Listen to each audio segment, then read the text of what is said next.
Hey guys, welcome back to the channel. This is a story about what if Naruto mastered Kurama chakra before chunin exams.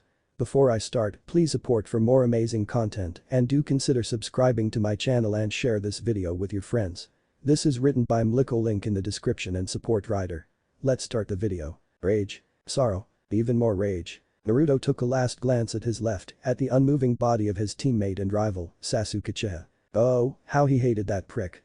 It was really simple, the boy behaved like an asshole most of the time. But never once he thought that Sasuke would die before he finally managed to surpass him and rub it in his face. The mission to Wave Country was supposed to be an easy C-rank task. Take the builder, escort him to his land, and protect him from damned bandits. As luck usually hated Naruto, it ended completely different. On their way to Wave, they ran across the Demon Brothers and, after that, they met in a fierce battle with the A-rank missing nin from the village in the mist, Zabuza Momoichi.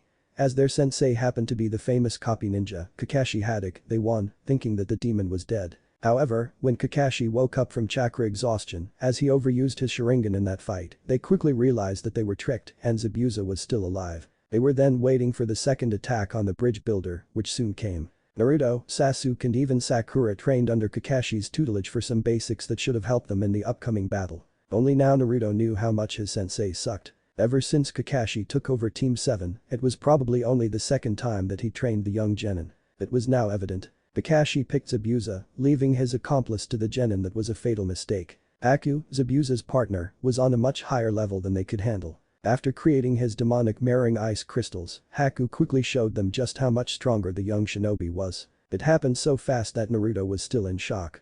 Sasuke, after finally activating his Sharingan, could somewhat see the trajectories of the senbon needles that Haku continuously fired at them. When Haku noticed it, he switched his target and aimed at Naruto. Naruto couldn't evade the attack in time, and then something happened. 1 second, Sasuke was standing a few meters away from him, the next second, he was falling down after getting hit in vital places with senbon needles. The sight of his dead teammate was enough for Naruto to snap. Now, an evil, demonic chakra started to emerge from his body, engulfing him completely, cracking the ice mirrors with its pure pressure. While Haku was still getting over the surprise, Naruto's consciousness slipped away. In Naruto's mindscape, I recognize this chakra, this feeling, a giant nine-tailed fox growled in his cage inside Naruto's mind. Sharingan, he finished and widened his eyes as he felt some of his chakra enter Naruto's system. I see, so the brat finally calls upon my power, even if he's doing it unconsciously.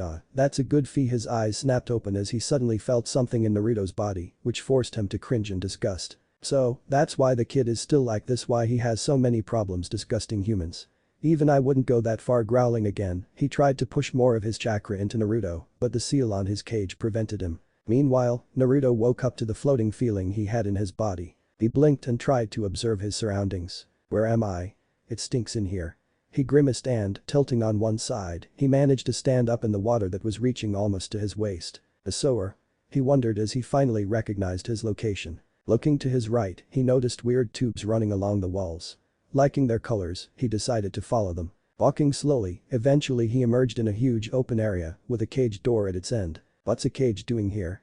He asked aloud and jumped backwards after a single bloodshot eye appeared in the dark. You have come, Brad. I would welcome you, but you would need to come closer.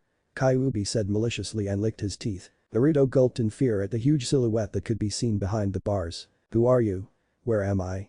He yelled with a hint of fear in his voice. With an amused expression, Kyuubi dropped his head to look closer at him and grinned deviously. Even someone as dumb as you should have realized the obvious answer, Brad. Looking offended, Naruto got over his fear and clenched his fists. Are you calling me stupid?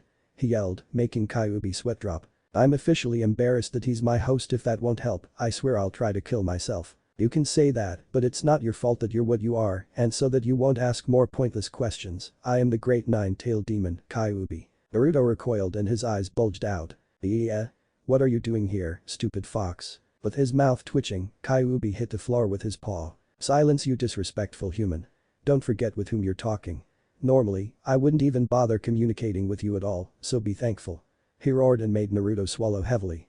Fine, but why should I be thankful? You're the reason Konoha hates me, and the reason for all those. He shuddered and pushed the painful memories back. Seeing that, Kyuubi was torn between tormenting him with those memories and calming down. He chose the second option, as he wanted to be done as quickly as he could. I know, that's one of the reasons I hate humans. They are judgmental and incomprehensibly stupid. Most of the time I saw what your life was like and, for surviving so far, you earned a tiny piece of respect from me. But that's it. He said more calmly. Naruto growled himself a bit but held his tongue. So where am I? He asked. You are in your mindscape in your mind. Outside, you called out to my power and when I felt something odd, I pulled you here so that we could talk. Kyuubi replied, watching many expressions run through Naruto's face. Odd? Yes, brat odd. How should I say this without him freaking out? That would be too troublesome. A short silence fell between them.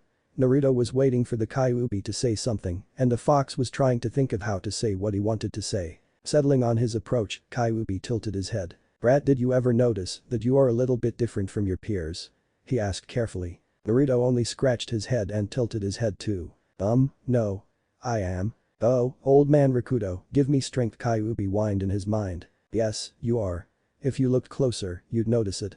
Unlike the rest of your peers, you are scrawny, short, obnoxious and loud, have problems molding chakra, and, most of all, you are quite stupid. The blonde in front of him opened his mouth to make an angry retort, but Kyuubi cut him off. Say what you want, be insulted, but it's true and, deep down, you know it too.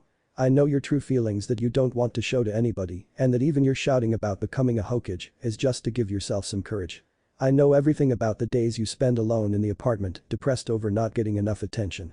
I know it all, don't forget that. It was almost funny, if it wasn't actually sad, seeing Naruto's expression suddenly fell and settle at anguish. I guess so. You liked it, didn't you? To see me suffer, to see me being tormented, beaten up, and that he unexpectedly yelled, surprising the Kyuubi. But the frown, the nine tails shook its head. Maybe at the beginning I enjoyed it, but as those attacks became more frequent and brutal, even I couldn't take it as fun, even if they were mostly just psychological, and that moment it made even me angry. But enough of this trip to your memories. I only wanted to say one thing. That you are different from the rest of your free Eno peers is not completely your fault. When that happened, a seal was put on you that screwed up your brain and affected your body in a bad way. Kyuubi stated with obvious disgust in his voice. Naruto widened his eyes and fell on his butt. Well, what? Why? He whispered, not believing that the villagers would resort to something like that. Being a ninja was always his dream and they wanted to take away even that. If I had to guess, I'd say that they were afraid that you would say what happened and tried to erase your memories, but failed.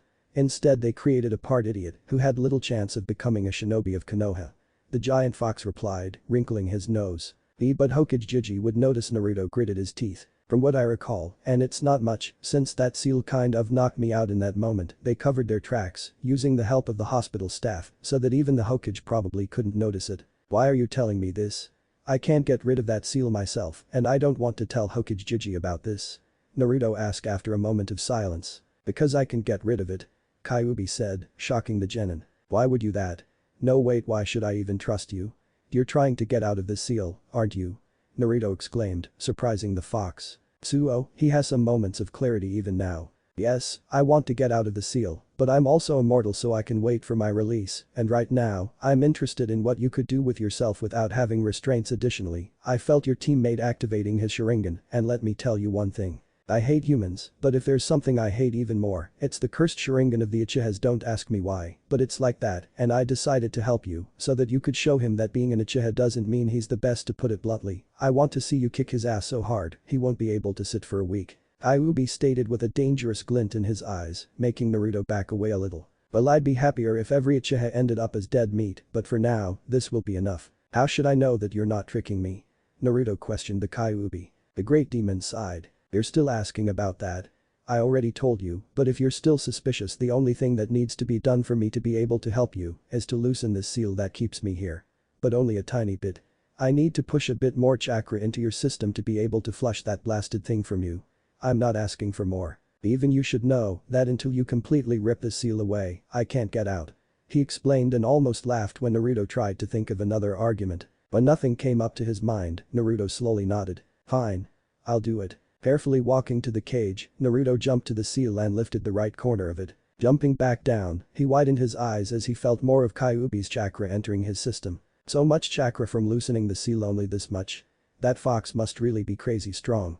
He gulped and looked back at Kyuubi, who closed his eyes and focused. Go back to the real world, I'll work quickly, and for that short period you can use the rest of my chakra to defeat the one who's trying to defeat you. Oh, and so you know, your precious Uchiha isn't dead, that boy you're fighting against only put him into a sleep similar to death. Kyuubi mumbled when Naruto stared to feel his presence vanishing. Ah, that's good. I still need to kick his ass, and Sakura would be devastated. He replied and disappeared. That infatuation with the girl is weird too. I should look for any other seal. The fox thought and got to work. Real world, what is this chakra?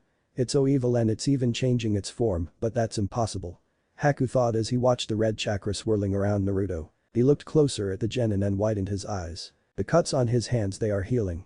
What is this boy? He was shaken out of his stupor when Naruto suddenly turned his head and looked him directly in the eye. Naruto's eyes were no longer the same blue color he'd always had. Instead, they were dark orange, almost red, with slits for pupils. Overall, he was looking more feral and dangerous than ever. Glancing at the unconscious Sasuke again, he raised his head and roared just as Haku shot another set of senbon at him, knocking them down with sonic pressure. What the? Haku thought and quickly flashed to the next mirror when he barely noticed Naruto's fist closing in on him. Passed. Without losing any momentum, Haku started to flash across his mirrors, always launching a set of needles at him while inside a mirror for a moment. When he couldn't hit him, as the blonde started to dodge them, he thought he couldn't get any more surprised. He was wrong. Just as he was trying to flash to the next ice mirror, he felt a hand gripping his wrist and he turned his head in shock. No way. He caught me. He couldn't think anymore as a quick and heavy right hook sent him crashing through his own jutsu and he painfully landed on the cold stone outside of his ice dome, his mask crumbling. Spitting blood on the floor, he barely had enough strength to stand again and Naruto was already in mid-jump, aiming another punch at him. With a sudden realization, a sad smile settled on his face. Zabuza-san, I cannot defeat this boy. The Jinchuriki stopped his fist a mere inch before Haku's face as he finally registered his opponent's features. Haku's mask fell completely just as he was trying to stand up and now it was the only thing that saved him. A year from that time in the forest, Naruto choked out, his fist still trembling. Yes, why did you stop? I killed your precious friend, don't you want to avenge him?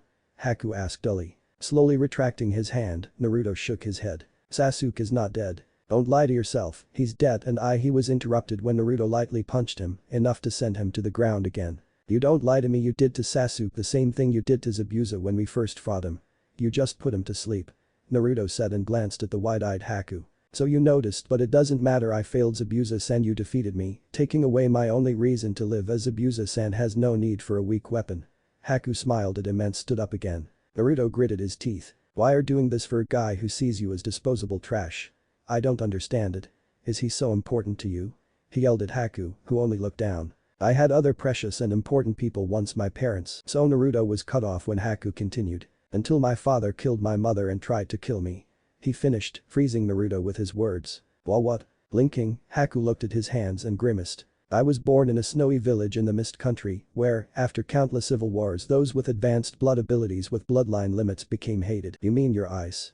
Naruto asked and watched as Haku sadly nodded. Yes, a person with a bloodline limit could be used as a powerful weapon and kill many people with his special abilities. That happened many times, so the rest of villagers started hunting those with bloodline limits, forcing them to go into hiding. Your friend with a Sharingan must have lived through hardships too, as we are often feared in day. My father found out that my mother was one of them, as well as the fact that I carried her bloodline limit too, and he got enraged. That's cruel, Naruto thought. Before I knew what was happening, I killed my father and realized the painful truth. Painful truth? Haku nodded. That in this world I am an unwanted person. The flash of recognition flew across Naruto's eyes when he realized something. He's the same as me. Zabuza-san found me and took me in, he gave me a reason for living. I was so happy. Naruto widened his eyes when a tear escaped from Haku's eye. And now I failed him. Naruto-kun, please kill me. Haku stated numbly, staring directly into Naruto's eyes. The genin backed away and swallowed heavily. Oh no. You're not just a weapon. You're a person just as I am, just as Zabuza is, and just as anyone else is. If you failed Zabuza, then find another purpose in your life. Don't just give up. Naruto jumped back and grabbed Haku by his shoulders, shaking him. Haku only smiled at him. I see you've never killed before. You are kind, too. However, you need to learn that in this profession, when being a ninja, you sometimes can't choose what to do and you have to kill even those close to you. When Naruto shook his head, Haku's face hardened. Do it, Naruto, please. I cannot live without Zabuza-san, please accept this. You will only do me a favor by doing this. Sooner or later, you'd need to have your first kill, and it will be rough. Do it now and you'll at least have time to get over it. If you won't do it, I really will kill your friend. Widening his eyes further, Naruto looked at Haku, whose face held submission as well as resolve. With shaking hands, he took out his kunai and raised his hand. Seeing that, Haku grabbed it and put it over his heart. Thank you, Naruto-kun, do it and do not mourn me, as I'll be in a better place. Do it and become stronger. I can see it in your eyes, you've lived through many hardships yourself, but there is still a will to keep on living in them, an urge to change things, to change the ways of shinobi. Promise me that you'll do that, and I'll be the first one to tell you this. Haku trailed off and, unexpectedly, he closed in on Naruto and lightly kissed him on the lips. I believe in you, he said and put both of his hands on Naruto's. But the smile, and just before he forced a kunai in his heart, he chuckled at Naruto's expression. Just so you know, I lied. I'm actually a girl. When Naruto was able to move again, his mind finally understood what happened. He wanted to touch his mouth, but with horror he realized that his hands were covered in blood. As he glanced down at the ground in front of him, he found the lifeless body of Haku lying in a pool of blood, but still wearing a genuine and happy smile. It was in that moment that the mist surrounding the bridge cleared itself, showing every member of Team 7, along with Zabuza, still standing, although he was surrounded by Kakashi's summons that were keeping him in one place. Naruto. I'm glad that you're okay. Kakashi's relieved voice trailed off when he noticed that Naruto was shaking and that his hands were covered in blood. Seeing the dead body next to him, he quickly understood the situation. First kill, and it must have happened just now. Damn. Kakashi cursed mentally and prepared his Chidori so that he could finish off Zabuza. Impossible. Haku lost. Zabuza whispered in disbelief. Naruto. Where is Sasuke-kun? Sakura yelled at him frantically and, seeing Sasuke's unmoving body in the distance, she widened her eyes and ran to him, not giving Naruto even one look. Sasuke. Kakashi thought worriedly but forced himself to focus on Zabuza, who still couldn't get over his shock. Just as Kakashi went to jump to Zabuza and finish him off, a sly voice cut through the silence. What is this? You couldn't handle those weak Konoha ninjas. Pathetic, and you call yourself a demon. But I guess I'm in luck. I never really intended to pay you, rather I wanted to kill you afterwards, and this just makes things easier. Shit. Kakashi cursed again. I'm too low on chakra. In the distance, he could see Gato with his regiment of bandits staring at Zabuza scornfully. The demon of the mist glared at the short businessman. Kakashi. Zabuza called out to the Jonin. This fight is over. I no longer have any reason to go after Tazuna, therefore our fight is over. Kakashi looked only slightly surprised, but quickly nodded. Right. As Gato walked forward, he noticed Haku's lifeless body. Oh yeah, that's the bastard that almost broke my arm. Oi, you lot, give me some arrows so I can shoot him. He yelled at his bandits, who gave him a small crossbow with a single arrow. Gato aimed at Haku and took the shot, which was heading to Haku's head. When Kakashi noticed it, he frowned deeply. Even in the war, mutilating dead bodies was considered a disgusting practice. Just when he wanted to turn his head away, from the corner of his eye, he saw a small movement and widened his eyes. In the last second before the arrow hit her, Naruto jumped in front of Haku, deflecting the shot with a kunai. Naruto, you bastard, he quietly whispered, and the red chakra that had almost disappeared from him engulfed him once more, scaring the bandits with its evil nature. So I was right, he's now able to tap into Kyuubi's chakra. Naruto, be careful, you're still not over your first kill, Kakashi thought worriedly. Last time he felt this chakra, he lost his sensei and a lot of his friends, and, given Naruto's current emotional state, he was afraid that something bad could happen. You bastard, Naruto repeated, this time more loudly, and, surprisingly, he turned to Zabuza. Say something, you bastard, weren't you always with Haku? Don't you feel anything at all? Shut up, kid, Zabuza growled at him. I used Haku just as Gato used me, I already told you. In the shinobi world, there are those who use and those who are used. We, shinobi, are simply tools to be used by our leaders. It's the same with Haku, I only wanted the blood she carried in her veins, not her, that's all. She? Kakashi thought in surprise. Naruto widened his eyes and took a step towards Zabuza. Hey, do you really mean that? Kakashi jumped to Naruto and went to grab him, but the genin ducked under him. Stop, Naruto. He's not our enemy anymore and… Kakashi tried to stop him. Bullshit. He is my enemy. Naruto yelled, pointing at Zabuza. Meanwhile, Gato turned to his henchman. Who's this annoying brat? She really loved you, god damn it. She loved you so much that she was willing to die for you. Naruto yelled at Zabuza again. Do you really feel nothing at all? If I become as strong as you, will I really become like you? She threw away her life for you, died, thinking she was just a tool to you. When his tear fell to the ground, Naruto clenched his fists. That's just too sad. He couldn't continue anymore, but he raised his head when Zabuza interrupted him. You don't need to yell anymore. As Zabuza turned his head towards him, Naruto noticed a lone tear trying to escape from Zabuza's eye, and his own tears multiplied. Haku was too kind for his own good. You also noticed it, didn't you? That even when he was fighting, he couldn't bring himself to kill you and only tried to knock you out. Zabuza grimaced and looked up at the sky. A shinobi is still a human being after all, and I've just lost everything. Kid, let me borrow your kunai. He stated and glanced at Naruto, who nodded and tossed him the small weapon. When Zabuza jumped towards the bandits and eventually cut off Gato's head, the Kyuubi's chakra slowly started to disappear. Kakashi almost wanted to sigh in relief when Naruto suddenly screamed and fell on the floor, unconscious. So instead, his eyes widened in alarm and he quickly got to him, trying to find out what had happened. "Sensei. Sasuke-kun is alive. He's okay."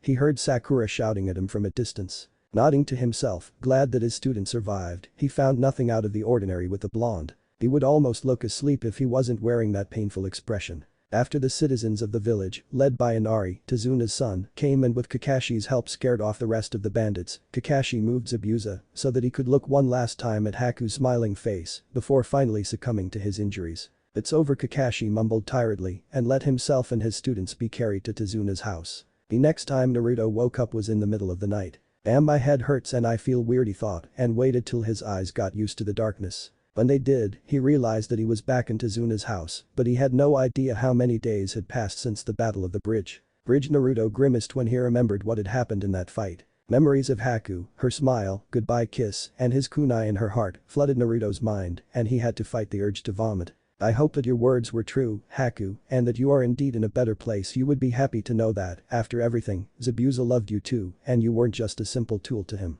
Blinking, trying to get rid of a tear in his eye, he sighed. After he blacked out at the bridge, the only thing he could remember was the fact that every memory that was stored in his mind replayed itself, which wasn't very comfortable. However, it felt like he could finally try to move on from them and not stay like he was up until yesterday, trying to bury them in the back of his mind and forced to hide the occasional depression, just to fool the rest of the village. Yes, he decided that it was enough of the overly cheerful Naruto that Konoha knew.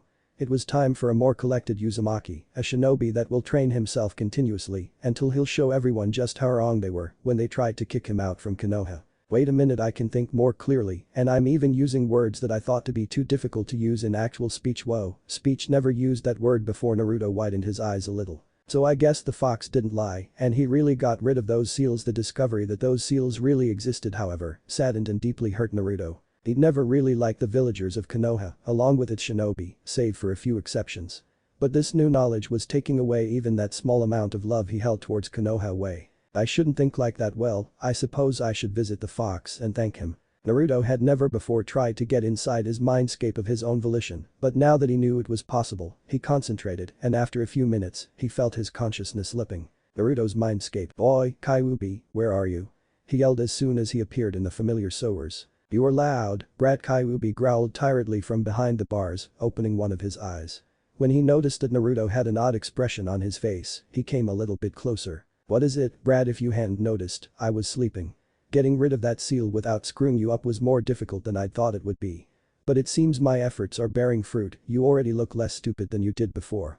He grinned, showing sharp set of teeth to Naruto. "Hush, furball, I'm trying to say thanks for getting rid of that seal, but it's not that easy as I still kind of resent you."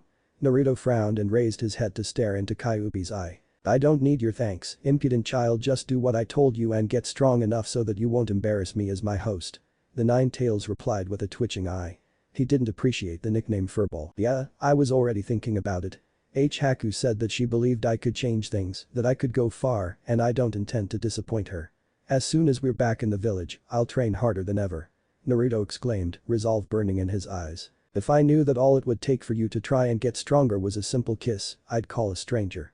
Kyuubi smirked, but immediately realized his mistake when Naruto visibly cringed as a bad memory flashed across his mind. "Yeah," he agreed numbly. "Ah, and there went his resolve," the giant fox thought grimly. "About your training, I'll give you one tip as to how to get stronger even faster," he continued, instantly getting Naruto's attention. "Really?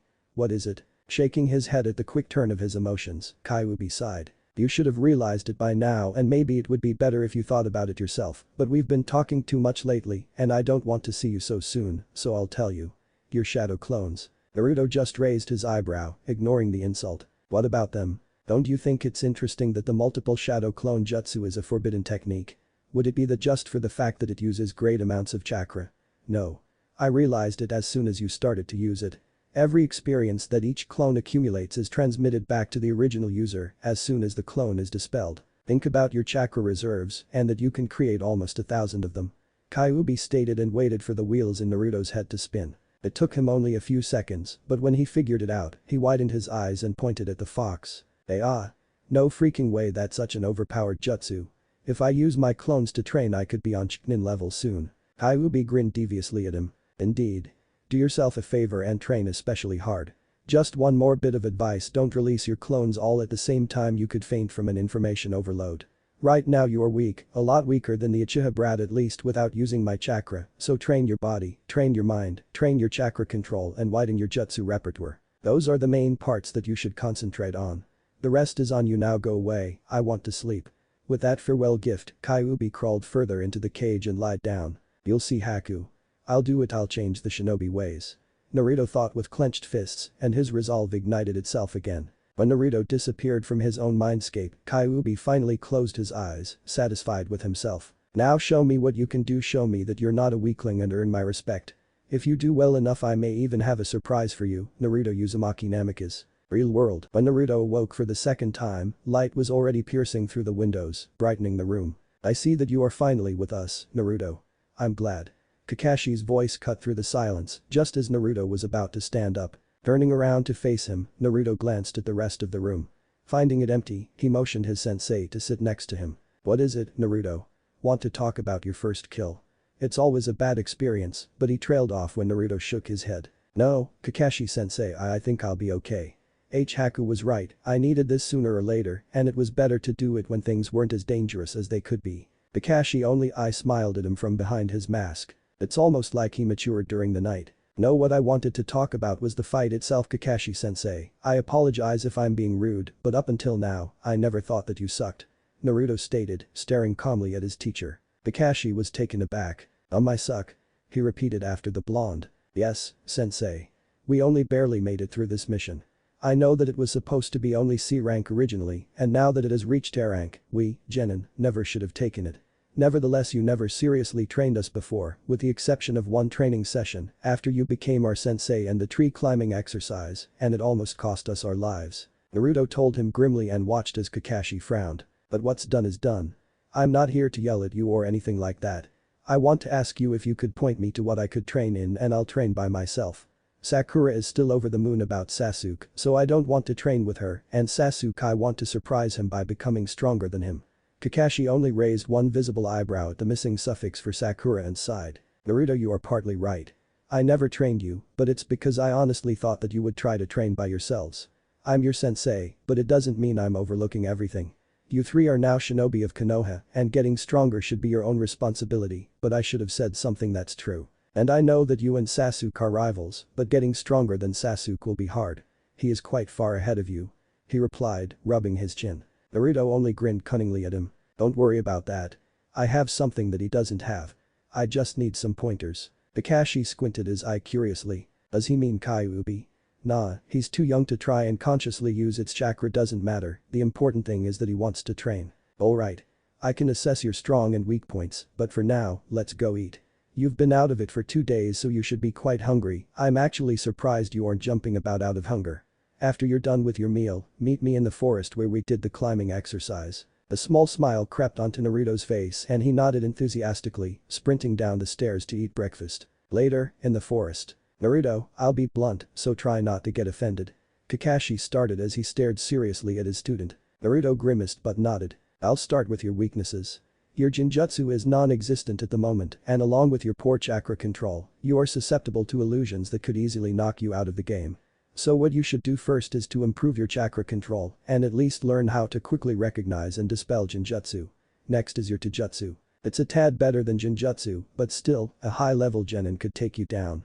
Try to find some style that would fit you and master it. Your kunai control is average, improve it too. Maybe you could try to find another type of weapon, but that's optional. Kakashi listed and Naruto had to keep himself from sighing. He'd expected something like that. Now, the rest. Your ninjutsu is good, but you have quite a limited arsenal. With your huge chakra reserves you're suited for using many jutsu in rapid succession, overwhelming your opponent quickly. You also have brutal stamina, which allows you to go far beyond the limits of not even genin, but most chunin too. However, even if you have amazing stamina, your body is still not trained enough. There's a way, using weights, but that's guy's style, so you can use gravity seals. I bet you've never heard of them, but I think it's the best method. You can easily buy them back in Konoha. Kakashi frowned when Naruto suddenly seemed downcast. What is it? Sensei, would it be too much trouble if I asked you to buy them for me? I'm not welcomed in that particular store. Naruto explained, widening Kakashi's eye with his statement. So those idiots are still blaming him for Kyuubi. Shaking his head, Kakashi reached into his pocket. Take these, I used to use them for myself, but they are too low level for me now. Naruto looked at him in surprise. You'd give them to me? Just like that? He asked in disbelief. Well, to be honest, I wanted to give them to one of you three, I was just waiting for the right moment, and since nobody mentioned any training I forgot about them. Kakashi admitted, embarrassed. Cool. Naruto exclaimed and allowed his sensei to put them on his limbs. Forming a single seal, Kakashi activated the first level, making Naruto's eyes go even wider. Whoa, it feels like something heavy is pressing on each of my limbs. Naruto stated and tried to move. It was hard, but after a few minutes he got used to it a little bit. This is only the first level. There are an additional 4 of them. When you want to raise the level, just form a ram seal. If you want to release the gravity, form an ox seal. After you manage to overcome each of these 5 levels, your body should be roughly on high chunin to low jonin level, so don't think you can do it in a week. Kakashi lectured. No kidding. It'll take me a week to get to the second level as something tells me that clones can't be used for physical training. Naruto thought and sat down again. Last thing I noticed that you seem different since that battle on the bridge, more mature and less rash, you could even say even smarter, but you should also work on your intelligence.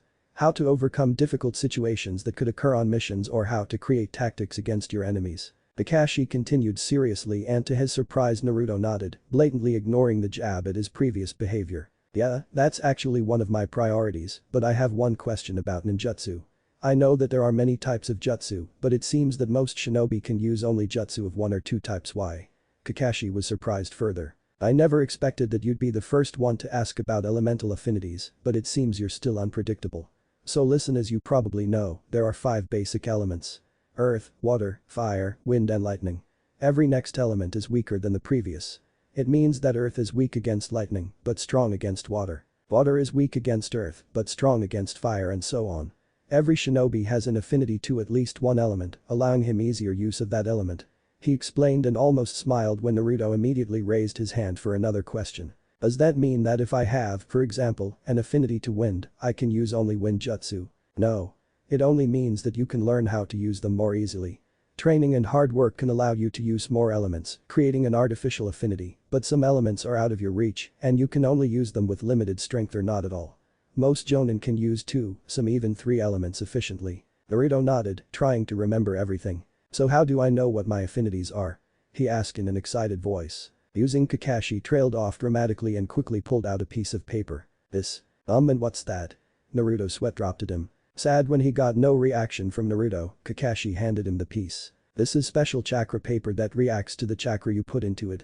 It reacts differently to every element. Try putting a bit of your chakra into it. Still skeptical, Naruto concentrated and pushed a portion of his chakra into the paper. Kakashi whistled when the effect showed on the paper, which cut itself into 2 pieces that slowly crumbled away. Interesting, it seems that you possess 2 elemental affinities, wind being primary and earth as secondary. Most genin have only 1 affinity. He nodded in acknowledgement, making Naruto's mouth widen in a smile. Awesome. Not to mention that strong wind affinity is very rare. I think that in Konoha, only Asuma has it. And with earth in combination, well, you have good affinities. You can counter 4 of the elements, leaving only fire that can catch you off guard. Kakashi I smiled at him. Naruto only scratched his head in embarrassment. He wasn't used to compliments. Looking at the sky, Kakashi nodded to himself. Well, we should slowly head back. Our mission is still active until Tazuna finishes the bridge. Naruto looked around and glanced at Kakashi. You know what, sensei? Go ahead without me. I'll be right behind you, I just want to try something. Kakashi only raised his eyebrow and walked away, leaving Naruto alone. Okay, I'm quite rested so I can create enough clones to train while we help Tazuna-san. I now know the tree climbing, but if I recall, there was that leaf training back at the academy that I never tried. He thought and formed a seal. After the burst of smoke cleared, in front of him stood 100 of his clones. Well, I don't feel that tired. Good. He turned to his clones. So listen guys, we all want to get stronger, so we'll start with chakra control. I want you 10 to perfect the tree climbing, and the rest of you will do the leaf exercise. You all know what to do, take a leaf, put it on your forehead, and try to hold it there using only chakra. Release yourselves always after an hour in a pack of 10, okay? He stated and waited for the clones to nod enthusiastically. Feeling satisfied, Naruto turned away and hurried back. In the trees Kakashi widened his eyes and almost wanted to laugh. So that's what he meant. Brilliant. I never thought he'd even realize the true use of clones, and with his huge chakra reserves, this training is an excellent choice for him. Seems like he was right about surprising Sasuke. Heh. For the next few days, Naruto concentrated on trying to get used to the first level of gravity seals, so when they returned to Konoha, he'd be able to raise them to the second level. He talked very little with his teammates, but they didn't even notice, as Sakura was still fussing at Sasuke, unsuccessfully trying to get his attention, and Sasuke was trying to ignore everyone, spending his time thinking about what happened in the battle on the bridge. As soon as they returned to Tezuna's house after the fight, Kakashi told them that Naruto had had his first kill when Haku allowed him to kill her. At first, when he thought that Naruto was able to beat Haku and then kill her, his anger was slowly bubbling, but after Kakashi lied a little, trying to make things easier for Naruto, and said that Haku had wanted to die, Sasuke soon forgot about it. Instead, he focused on trying to get better at activating and deactivating his newly acquired Sharingan. Even though he was arrogant and egoistical, he was still clever enough to realize that Haku had beaten him and that rubbed the young Uchiha the wrong way. So his mood worsened and he ignored everyone besides Kakashi. Thanks to that, not him, nor even Sakura noticed that Naruto started to behave differently.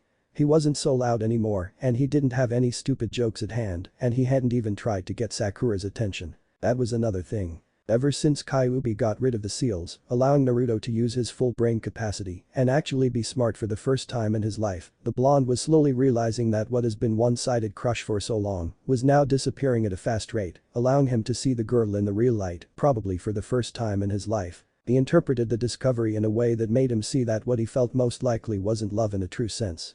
It was only because he was so desperately trying to get everyone's attention that he always trailed behind Sakura, asking her on dates and being around here in general. She was so loud and brash every time she rejected Naruto that many people noticed it, and that was a little bit similar to what Naruto wanted. She was something of a life vest. Something that would help him in times when he felt like drowning in the stares, glares and curses of the villagers, when the life seemed too dark and gloomy, something he could use in order to breathe again, to feel like living in a world where somebody noticed him. But now, he knew better. He knew that the best way to catch attention was to get strong, reliable and responsible. And that was precisely what he was going to do. Though it's understandable that those fake feelings he held towards Sakura all those years had managed to plant themselves deep into his personality, and it would take some time before he would truly know where the girl stood in his life. So he immersed himself in training, and by the end of the week, the training with his clones had paid off, and he was able to handle his chakra much better. He could now hold a leaf on his forehead for almost half an hour. The side effect of his better control was the fact that the amount of chakra it used to cost him to create 100 clones now allowed him to create almost twice as many, greatly expanding his training possibilities. 2 days before they had planned to return to Konoha, Naruto noted that he was able to move under the first level of gravity seals just as he could without them before, so he decided to raise the level on them. So, just do a ram hand seal. Okay, here we go off. His eyes widened as he felt his legs shaking from the pressure on them. It was difficult to even jump a little, so without having any other option, he stayed in the forest for an hour, trying to get used to the pressure so that he could at least walk normally. Just as he was about to walk back to Tezuna's house, Kakashi emerged from behind a tree. I see that you raised the level on the gravity seals, and it took you only 8 days. Very good, Naruto. He stated, giving the genin a thumbs up. Kakashi-sensei. I hadn't sensed you haha, yeah. I felt like I could go to the second level today, but it's loads harder than the first one. Naruto replied, embarrassed. I think I need to praise him more often, it seems like the kid is absolutely not used to it. Damn you Hokage-sama, and you told me that sensei's son was being taken care of. Kakashi thought angrily and nodded. That's the point of it, each level is harder than the previous, and so it will gradually take you more and more time to get used to them. Just a small warning though. Every time, before you raise your level, release the seals and get used to the speed and strength you gain, otherwise, if you release them only after reaching the final level, you'll only be disoriented and won't be able to react properly. Try to release them and move around a bit. He instructed the blonde, who immediately formed the ox seal. Gravity seals. Release. Naruto ushered and his mouth formed a perfect circle from surprise. Wow, I feel so much lighter. He exclaimed and tried to sprint forward, reaching the tree in front of him in a matter of seconds, almost crashing into it. With a wide grin he jumped at Kakashi, aiming a punch, which was stopped with a palm block. Ow. Kakashi yelped, unprepared for the strike. I didn't think his arm strength would increase this much with only one level. That must mean that even before his punch must have packed some strength. He thought in surprise. This is amazing but also crazy. If this is what it's like after only one level, you must be crazy strong when you want to, Kakashi-sensei. Naruto looked at his teacher with respect. Kakashi smiled behind his mask. It's good to know that even if you're getting stronger you're not also becoming self-centered. He stated, making Naruto grin at him. Not a chance, I'm not Sasuke. Aka Konoha. I can't believe they would name their bridge after Naruto. Kakashi thought, his mouth still twitching in amusement as it had ever since their departure from Wave. I can't believe they wouldn't name their bridge after Sasuke-kun. Sakura thought, still angry about the whole thing. I can't believe they would name their bridge after me. Naruto thought, flabbergasted. HMPH.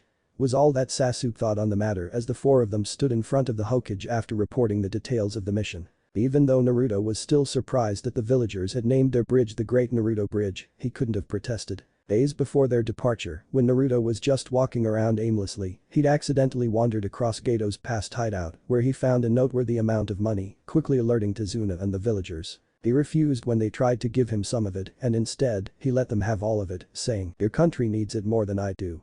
Which of course earned him cries of gratitude and eventually the name of the bridge. In the Hokage Tower, Konoha's leader pinched the bridge of his nose. I see, so Gato was behind the whole thing. It was dangerous for you to continue with the mission anyway, Kakashi, but nevertheless, I'm pleased that you did. All of you will of course receive the proper payment for an A rank mission, as I can easily say that that mission was indeed an A rank. Dismissed. Kakashi, stay behind, please. Sarutobi Hiruzen ordered and watched as the trio of genin slowly left. So, I believe there is something you wanted to tell me, besides the official report, Kakashi. He said and leaned forward in his chair. Yes. During the battle on the bridge, Naruto managed to tap into Kyuubi's power. Kakashi replied, earning wide eyes from the Hokage. How? Did he break Minato's seal? He asked, a bit pale. No, the seal is fine. His anger and grief at the potential loss of a teammate probably triggered something in the seal, allowing him to tap into the Kyuubi's chakra. I am inclined to say that it was probably Sensei's plan. I don't think he would place Kyuubi into his son without giving him a chance to use its power sometime. Kakashi explained. The Hokage nodded and sighed in relief. That's good, but I also noticed that something is different about Naruto. Do you really think that his first kill would change him so drastically? He wondered, and when Kakashi looked away, gulped with a guilty expression. I'm not sure, Hokage-sama, but whatever happened, it did him only good. He seems to think more clearly, more maturely, and, most of all, he's determined to be the best shinobi in Konoha, and frankly, I'm giving him a few years and he'll do it. Kakashi said seriously, earning a curious glance from the Hokage. And what makes you say that? I know that he has it in his genes, but he still needs to train very hard.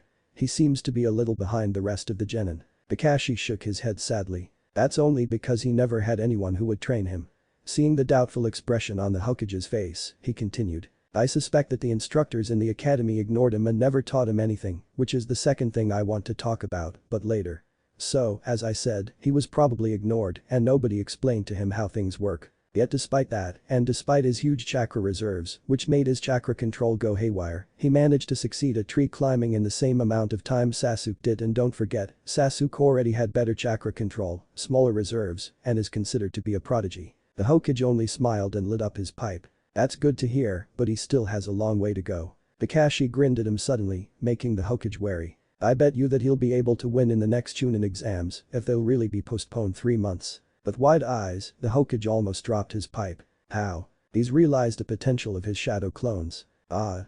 The Hokage yelled and jumped up, pointing his finger at Kakashi. That's how I can get rid of this damn paperwork.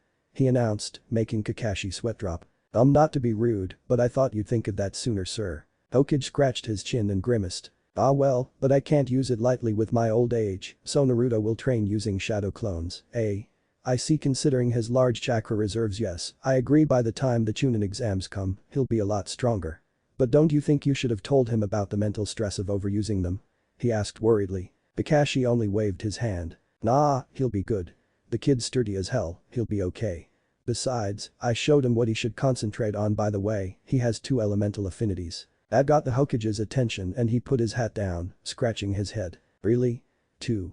Surprising for a genin. Indeed. His primary affinity is wind with secondary earth. Kakashi said and looked at the Hokage knowingly. Wind? Asuma will be pleased to know that there is someone else besides him with that. The Hokage smiled sadly. It had been a long time since his son had come to visit him as a member of a family and not as a shinobi. Now that that is out of the table, Hokage-sama, I'd like to talk about Naruto's childhood. Why would the instructors in the academy try to sabotage his education? Why does he sometimes seem like he has been through hell, and why does he look like he's never been praised before? Kakashi leaned forward, an evil chakra forming around him. Oh boy. The Hokage gulped and with a small movement of his hand, he called off his Anbu guard. He didn't want them to see the humiliation he would get, the likes of which he probably deserved. With Naruto falling on his bed and listing everything that he planned to learn in the next few months, for the first time in the past few years, Naruto truly smiled. He was going to get stronger. He was going to show everyone just who Naruto Uzumaki was. He was going to kick Sasuke's ass. And he was going to keep his promise to Haku. End of Chapter 1. Chapter 2, How to Train Your Shinobi. Disclaimer. I do not own Naruto. Normal speech, inner speech thoughts, Kyuubi-tailed beast speech. When Naruto woke up the following morning, he sported a small smile on his face. This is it. It's the beginning of the new Naruto. Today marks the day when I'm leaving the old Naruto behind. Just you wait. Konoha number 1, unpredictable ninja will show you just what he can do. The sleep in his own bed did him wonders and he was feeling rested and fresh. Eager to explore the new possibilities. He quickly changed into his orange jumpsuit and prepared a light breakfast for himself. While he was eating in the kitchen, his mind was running through many things he wanted to try and learn. However, with his new ability to think clearly, he also realized that even with his army of clones, becoming a ninja on par with Kakashi or Hokage was still a long and painful road. Yes, he was in possession of a cheat in form of Kage Bunshin, but since he actually paid attention to what Kyuubi told him, he knew that he couldn't overuse the technique. Being the forbidden jutsu, it had its drawbacks, and the increased mental stress was the worst thing for Naruto right now. Just over a week ago, his brain was working on low capacity, and even if Kyuubi broke the seal, it would take some time for his brain to adapt, and overloading it with information influx from his clones would be suicide. No, he needed to heed Kyuubi's words and take things slowly. I guess for now I'll focus on the things I need most. Slurping the rest of the noodles, he propped his head on his hand and concentrated on the most important thing. Where the hell should I train? Naruto wanted to keep his new training regimen a secret from the rest of his peers, from the rest of the Konoha. His new skills were meant to be a surprise, so training at the usual spot was out of the question. What is a place that nobody goes near, that is remote enough and has enough room for me and my clones to train? A small light bulb lit up above his head. He punched the palm of his left hand with his right fist. Of course, the Forest of Death.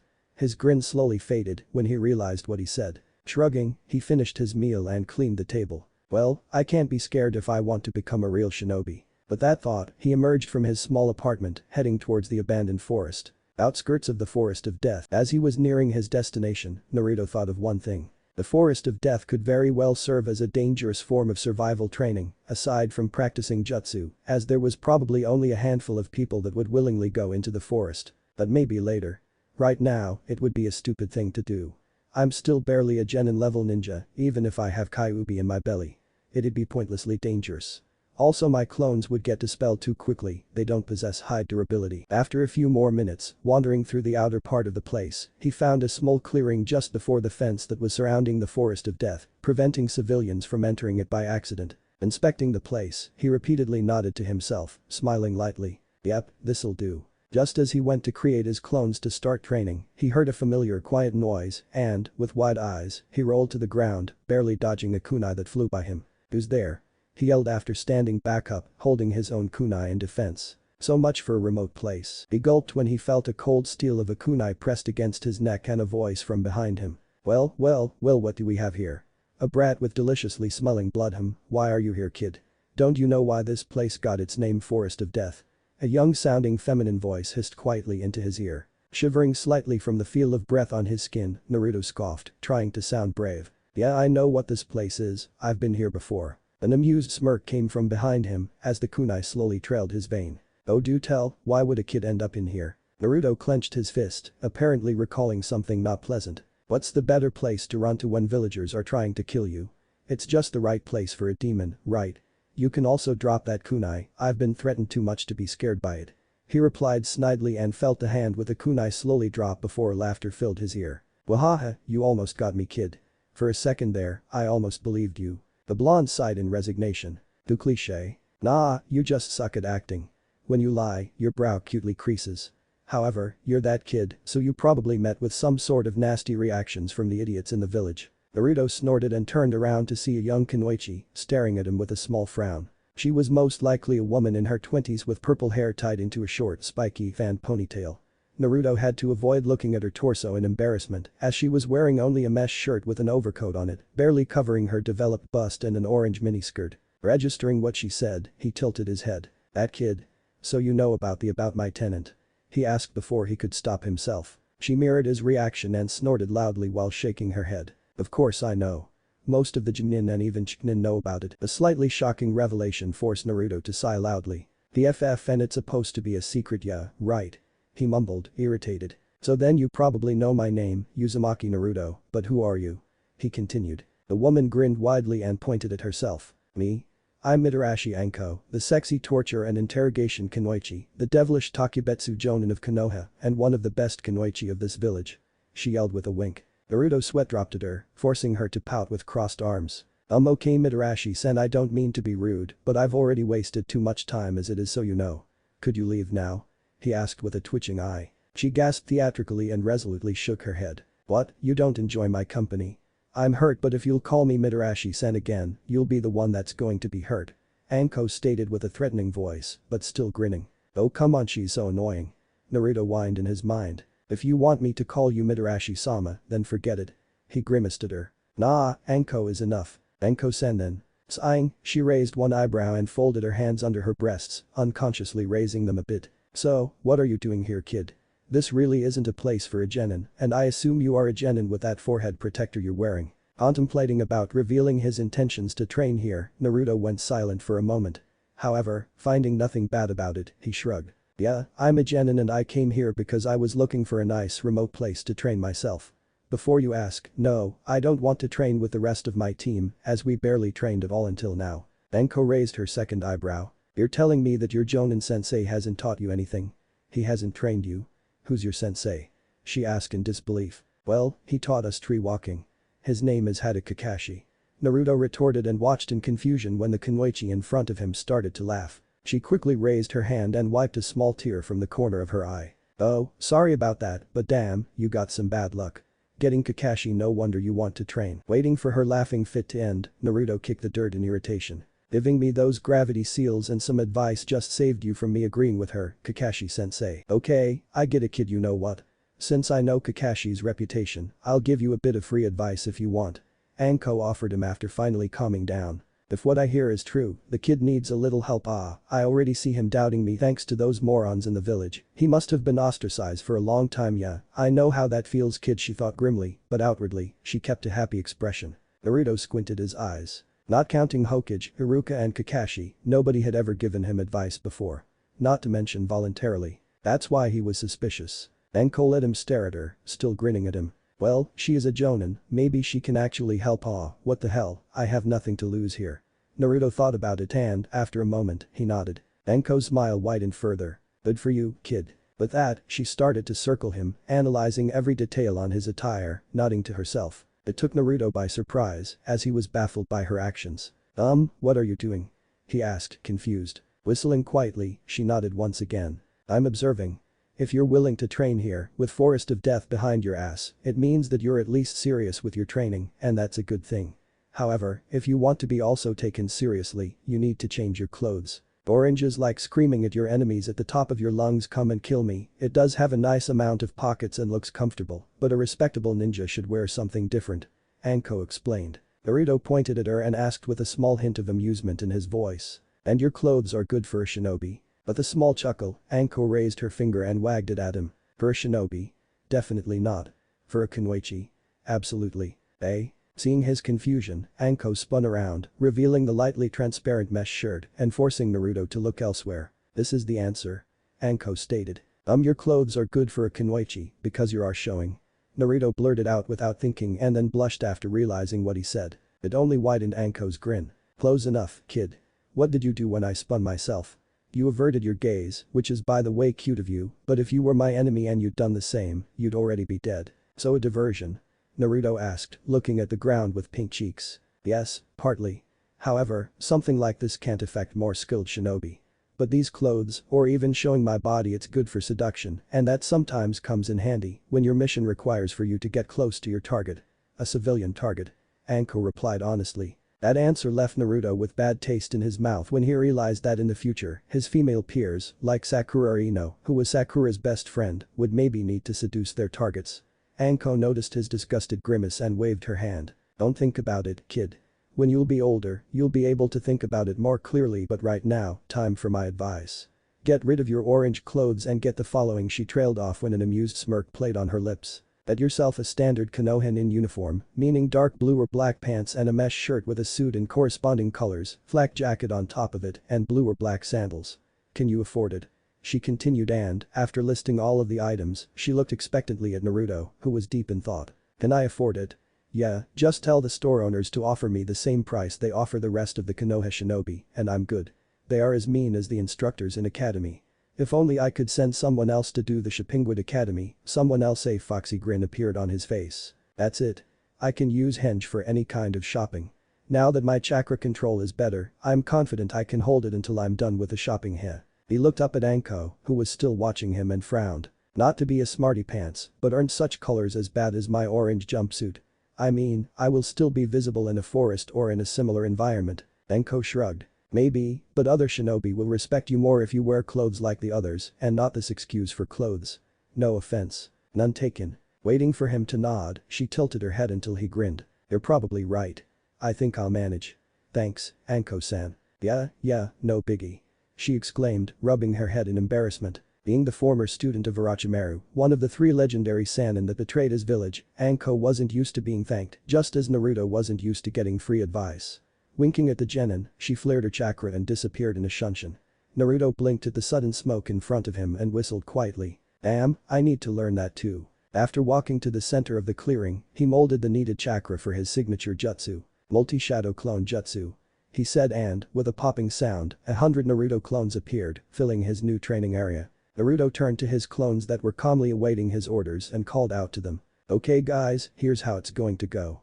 I need to go buy new clothes and, after that, our team will probably go do some D-rank mission. In the meantime, you will do the following. Pointing to 10 closest clones, he nodded to them. You 10 will henge into some random Konoha shinobi, create your own design, it doesn't matter how it'll look, but it should be plain, so that you would be forgettable. I want you to go to the Konoha library, where you'll split up. I have 2 elemental affinities, wind and earth, so I want you to find some low-rank jutsu for each of the element. Since my biggest asset is large chakra reserves, why shouldn't I use it to my advantage? If I have numerous jutsu in my repertoire, I can simply overwhelm my opponents with the amount of jutsu I'll spit on them. When you're sure you've read enough about the jutsu and you've memorized the hand seals, dispel so that the rest of the clones can try to learn them. That would be a job for 3 clones. The other 7 find some useful books on chakra control, elemental control, military strategy, whatever catches your eyes, and find out how to do the damn shunshin. It's way too cool for me to not learn it. Read until you can hold the henge and after that, dispel quietly. Go. He watched as the 10 chosen clones nodded and ran to the village. Originally, he wanted them to henge into civilians, but, after thinking about it for a moment, he changed his mind.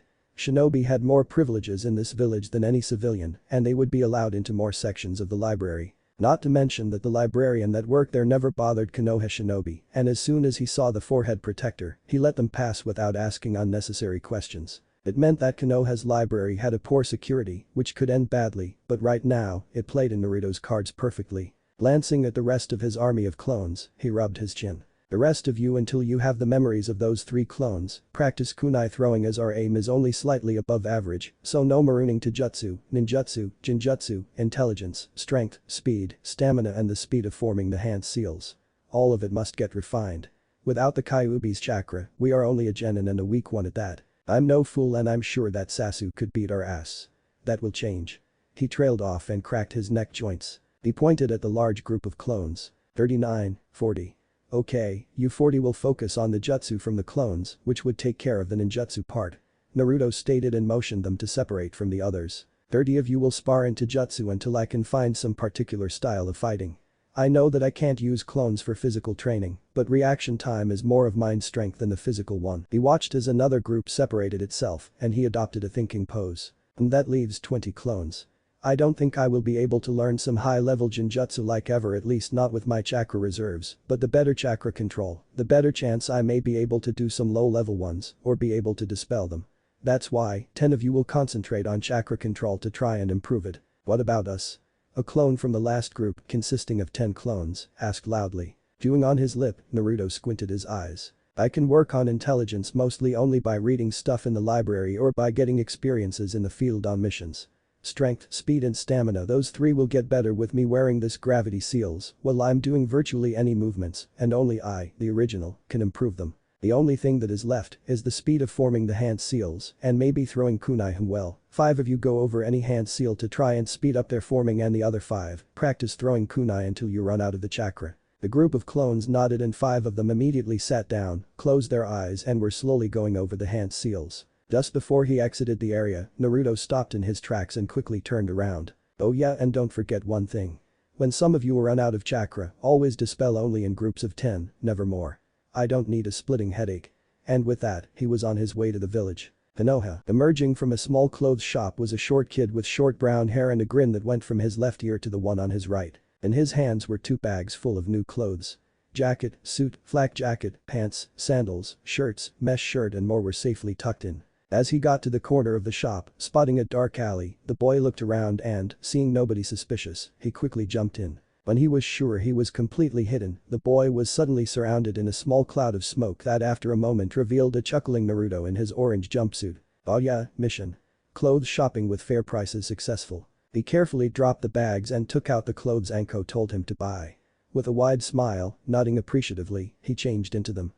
For shinobi attire, this is actually quite comfortable. As per Anko's advice, Naruto bought standard Konoha uniforms. The only thing that forced him to stay longer in the shop was the choosing between the colors. Since he couldn't decide, he bought a black set and a dark blue set, choosing the latter to wear right now. His flak jacket was, however, a different design than the one Kakashi wore, since the shop clerk told him that shinobi in Konoha usually got their flak jackets after becoming a chunin. That's why the one he currently wore was so different. Taking the bags into his hands, he turned to leave when he remembered the orange jumpsuit lying on the ground behind him. He frowned when he set his sight on it. I can't take it back to my apartment, they are the clothes the old Naruto wore. Slightly grimacing, he picked the jumpsuit and walked to the nearby trash bin to throw it away. However, his hand trembled a little just before he dropped it in. This is the first thing the old man gave me after I entered the academy. He angrily wiped the small tear in his eye. Pathetic, I call myself a shinobi and I cry at this.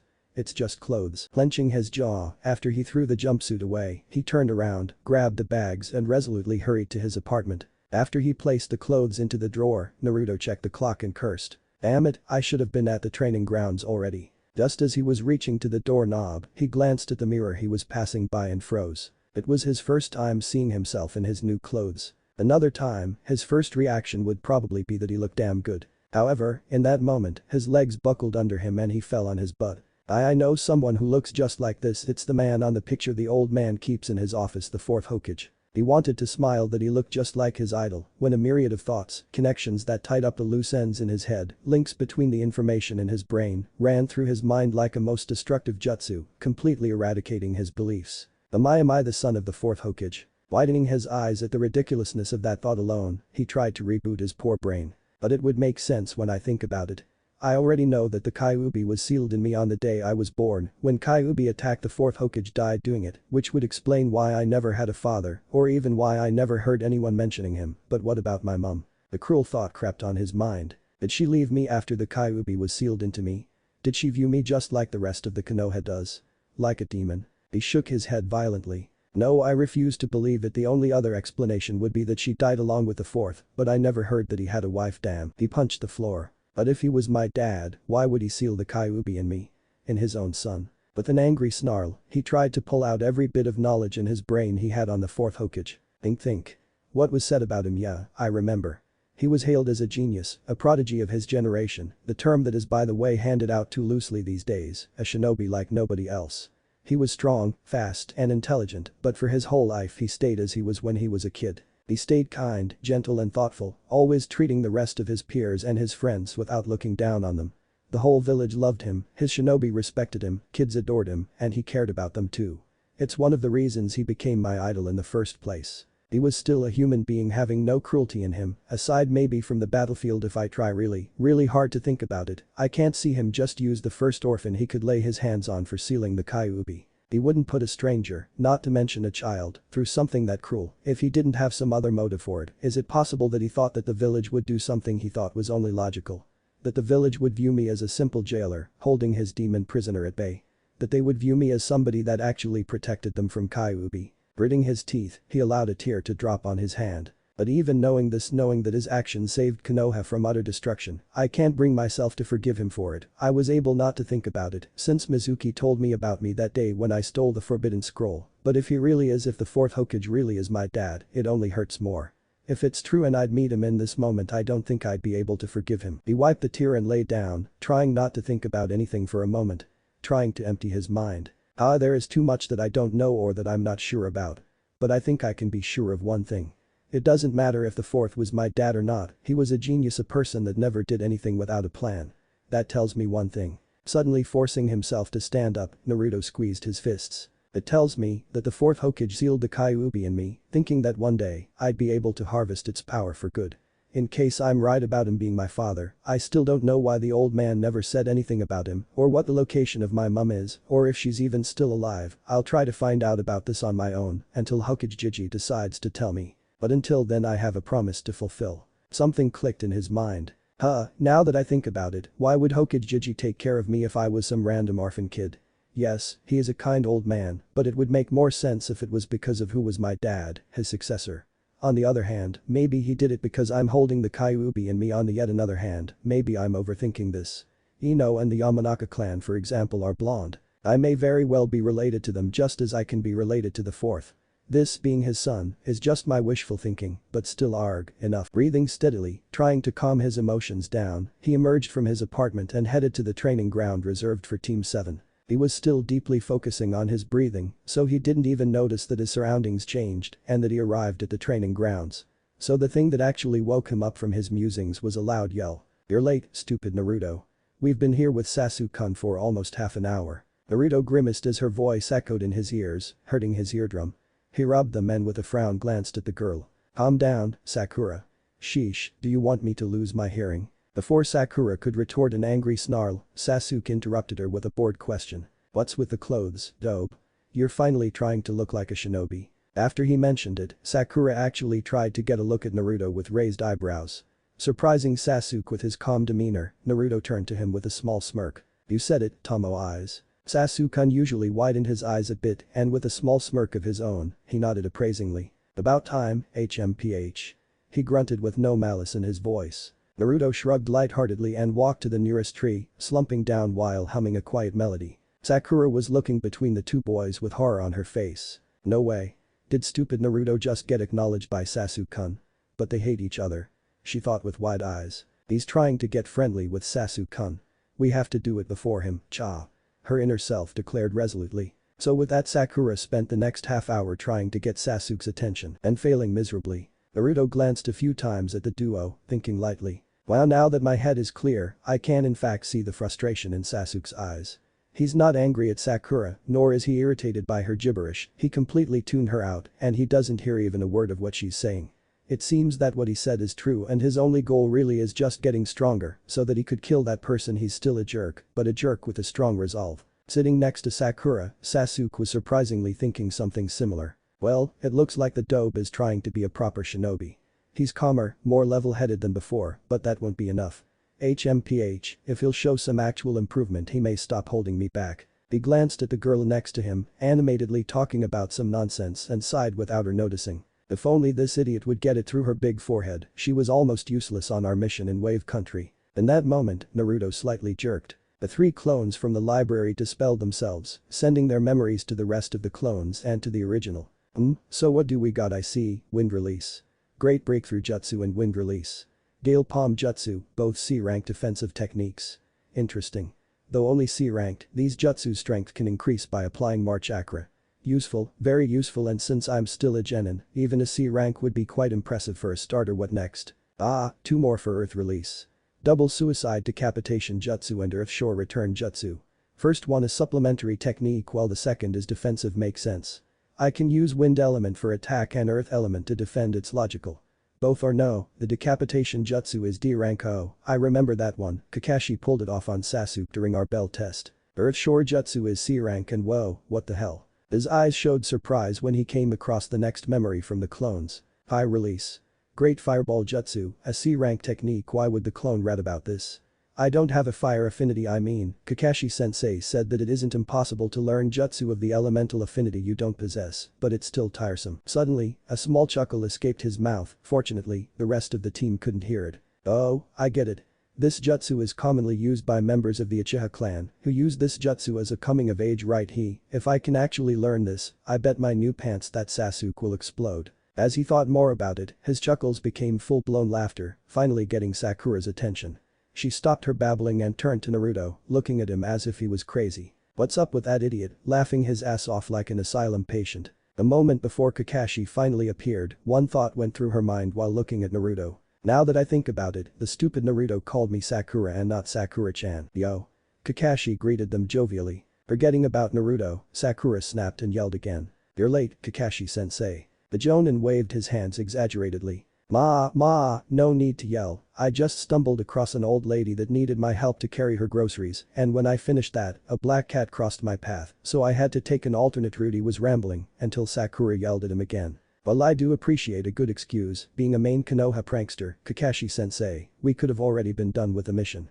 Naruto called out to him while slowly getting up. Now that's where you're being mistaken, as our next mission will take longer. Kakashi trailed off when he noticed Naruto's new look and his only visible eye widened. Sensei? He whispered, barely audibly for anyone to hear. Unfortunately, Naruto caught it and clenched his jaw. Sensei? So he was a student of the 4th Hokage. It must be there wasn't anyone that looked like me in this village when Kakashi-sensei was still a genin, so I have a new piece of the puzzle, he thought. Are you alright, Kakashi-sensei? Sakura asked the Jonin instructor tentatively. Hastily shaking his head, Kakashi broke out of his surprise and I smiled at Sakura. Yeah, sure, nice outfit, Naruto. So, about this mission. We are going to help a farmer at the edge of the village. He explained the details of the mission to the genin, however, his thoughts were elsewhere. I don't know who told him to buy this particular set of clothes, but he's now almost a splitting image of Minato-sensei. If the rest of the Konoha shinobi see him, most of them will probably instantly realize who he is, and I'm not sure that it's that of a great idea. Kakashi thought with a hint of uneasiness in his stomach. Everyone missed Sasuke's raised eyebrow. Sensei? What did he mean by that? In the evening, Naruto was jumping across the village in the direction of where his new place for training was, grumbling all the way. Kakashi took a D-rank mission for them that consisted of helping a simple farmer with plowing his soil, harvesting the planted vegetables and more manual labor, which left the whole team quite tired. Even Naruto himself felt the fatigue. On top of it, Kakashi prohibited him from using his shadow clones to help them with the mission. It was as if the man knew that Naruto already had some clones training elsewhere and didn't want to overwork the genin. In the end, Naruto almost had to thank him, as when his clones that were training dispelled, he felt even more tired. Never before had he felt it when he used his shadow clones in a fight. I guess that until now, my clones got dispelled in fights too quickly, so they couldn't have gathered any kind of experience, which is the root of my exhaustion.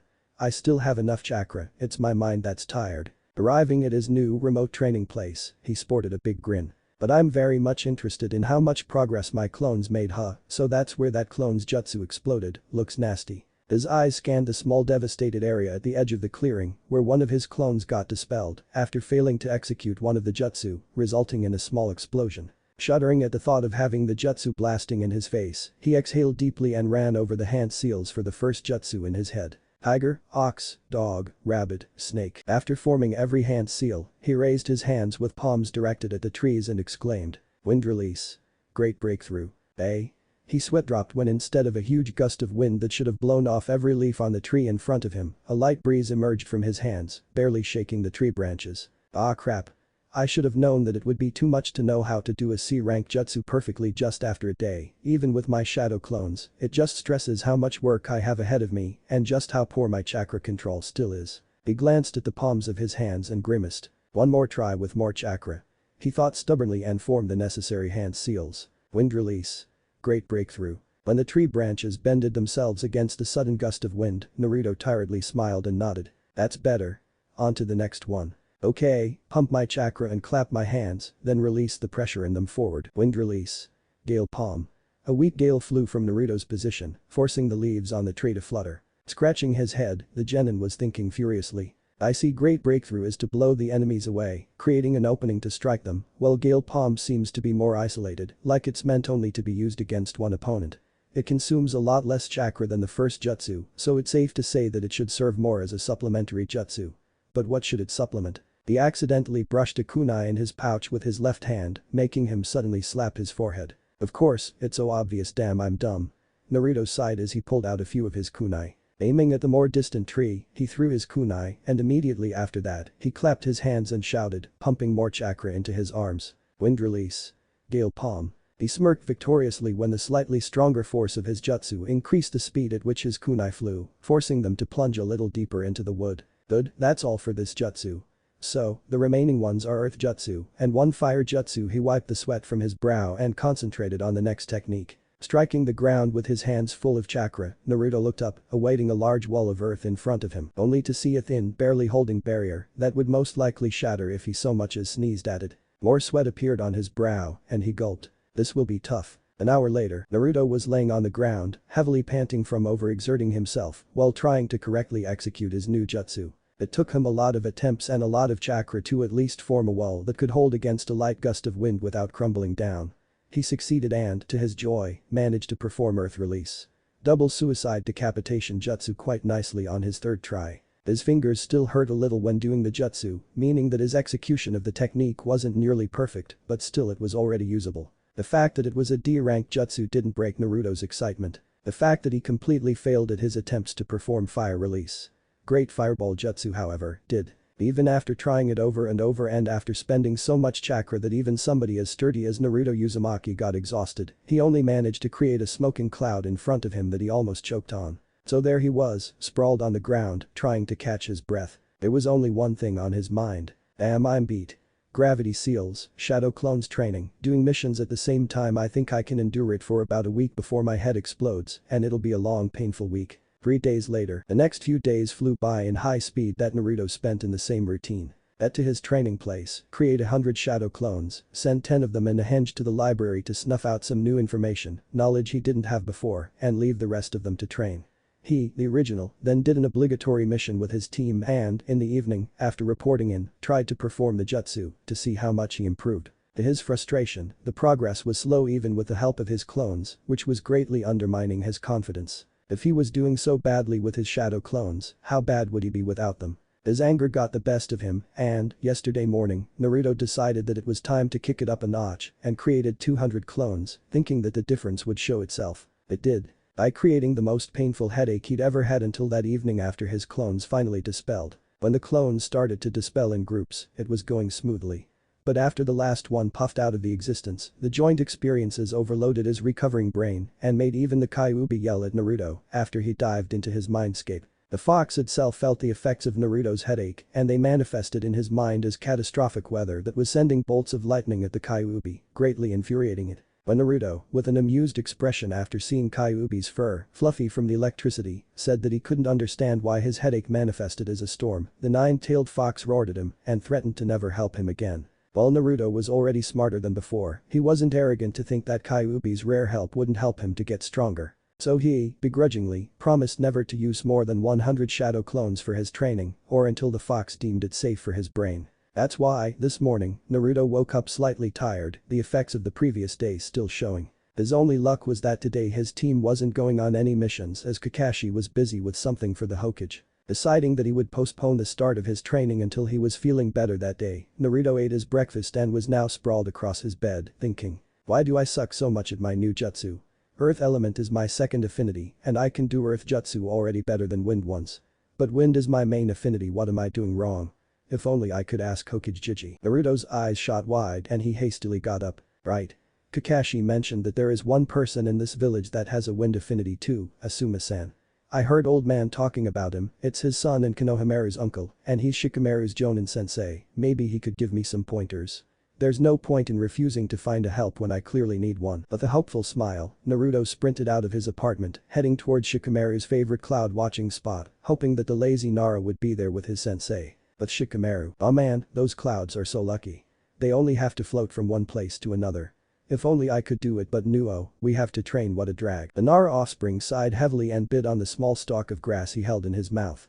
Ever since Asuma Saratobi picked up his team and became its Jonin instructor, Shikamaru was forced, more often than he liked, to participate in shinobi training.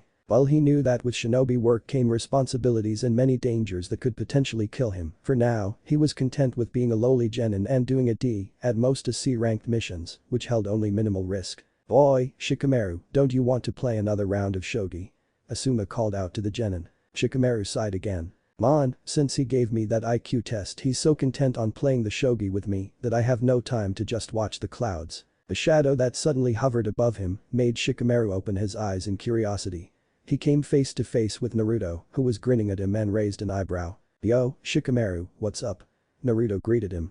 "Oh, it's Naruto troublesome." With a minimal movement, a lazy genius nodded to him, acknowledging his presence. "Hey Naruto. What are you doing here? I thought you were supposed to be on a mission." Naruto shook his head. "Nah, we have a free day, and I actually came to talk with your sensei, Asuma-san." This got Shikamaru's attention, and the genin slowly sat and stared at his former classmate. "Why?" Shooting a big grin at him, Naruto raised his finger. "That's a secret."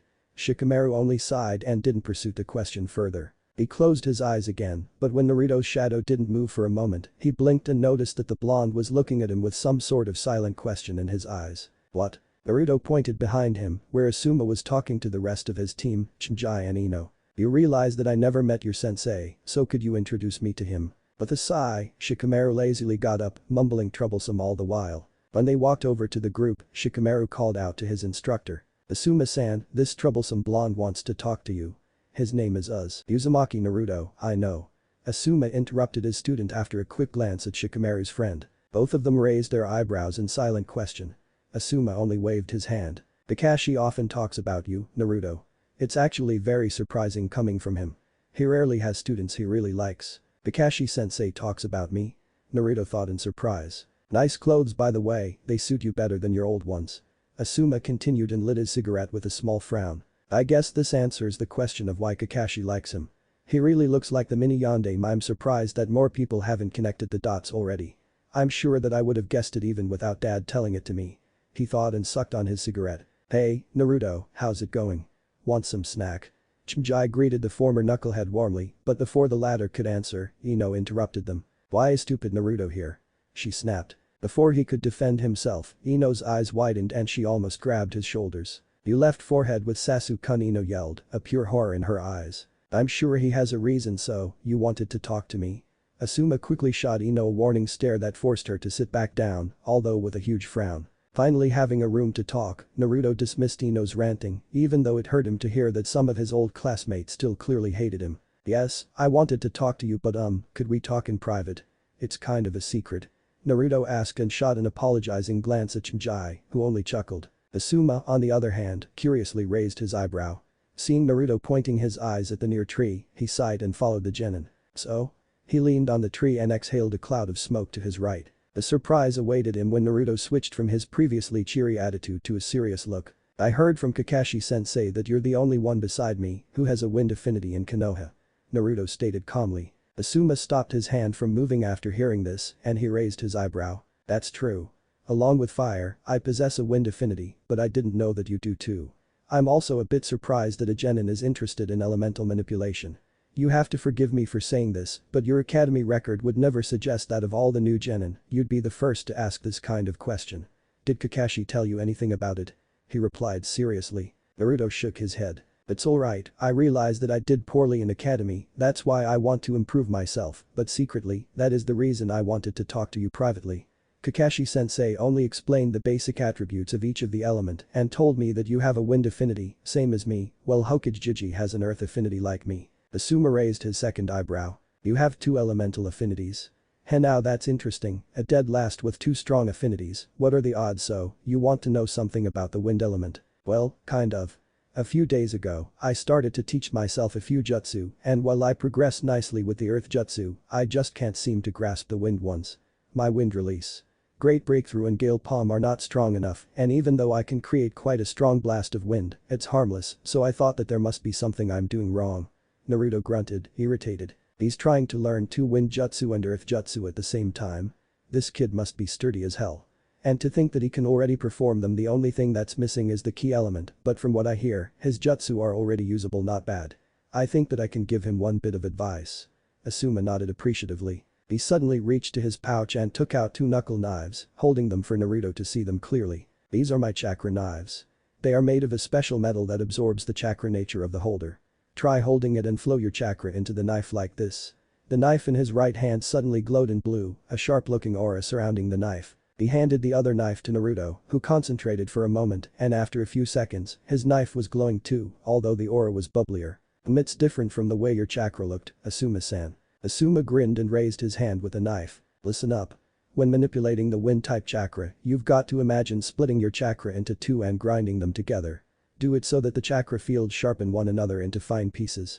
He explained slowly and watched Naruto frown. Sharpen them into fine pieces, the blonde trailed off, already picturing the image in his mind. Exactly, the thinner and sharper, the better. Naruto glanced down at his glowing knife, an idea coming to his mind. From the way your chakra looks, I guess it's supposed to make these knives even sharper, right? Good, he understood, but maybe a demonstration would be even better. Asuma thought. Yes. When two weapons clash, the one with a sharper blade wins. This should explain things faster. Keep the chakra in your knife, and we'll both throw these chakra knives at that tree together. Asuma proposed and pointed his finger on Naruto's left side, at the tree with a boulder behind it. Okay. Naruto nodded and quickly followed Asuma's example, both of them throwing their knives at the tree. Naruto widened his eyes when he watched the knife that Asuma threw easily cut through the tree and sink deeply into the boulder behind it. Wow, amazing.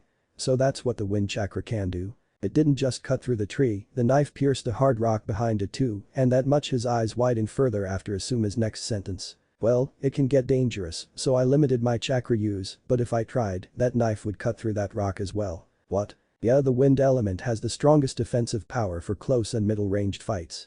It's actually quite rare, you know this wind type, Asuma stated with a smile. Can't argue with that, Naruto said, glancing at the pierced rock again. He turned to Asuma and lightly bowed to him. Thank you, Asuma-san, I can already picture what I could do with the proper use of wind element. What do you want in return for this advice? Asuma stared at him for a moment, the smoke steadily rising from his cigarette. You owe me nothing. As you are first genin to ask this, I'm doing it for free, but next time you want advice, you'll have to pay for the yakiniku. More free advice. I seem to be getting a lot of that these days. I'm almost suspicious, but I guess that even I can have some luck after the past 12 years of misfortune. Naruto's mouth bent itself into a smile, and he thanked Asuma, who watched him leave with a smile. After getting back to his team, Shikamaru called out to him. What did Naruto want? I saw you throw something. The Jonin smirked at him. Well, if you weren't so lazy, I would tell you. So you say, Asuma-sensei, but I'm sure that those were your chakra knives, that must mean you talked about chakra natures. But Naruto can't be working on elemental manipulation, can he?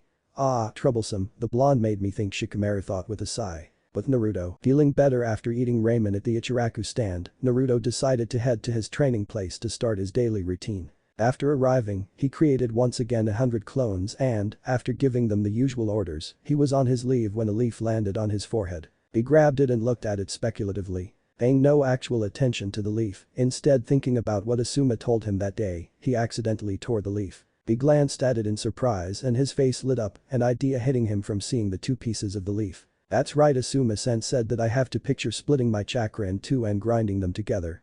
I wonder if I'd able to split a leaf using only my wind chakra. Hastily grabbing another leaf from the branch hovering above him, he concentrated on what Asuma told him earlier. And two together, he mumbled, and when a bead of sweat formed on his forehead, he glanced down on the leaf and noticed a little, truly a tiny cut on the edge of the leaf. He wiped the sweat into his sleeve and grinned widely. This is a great practice idea.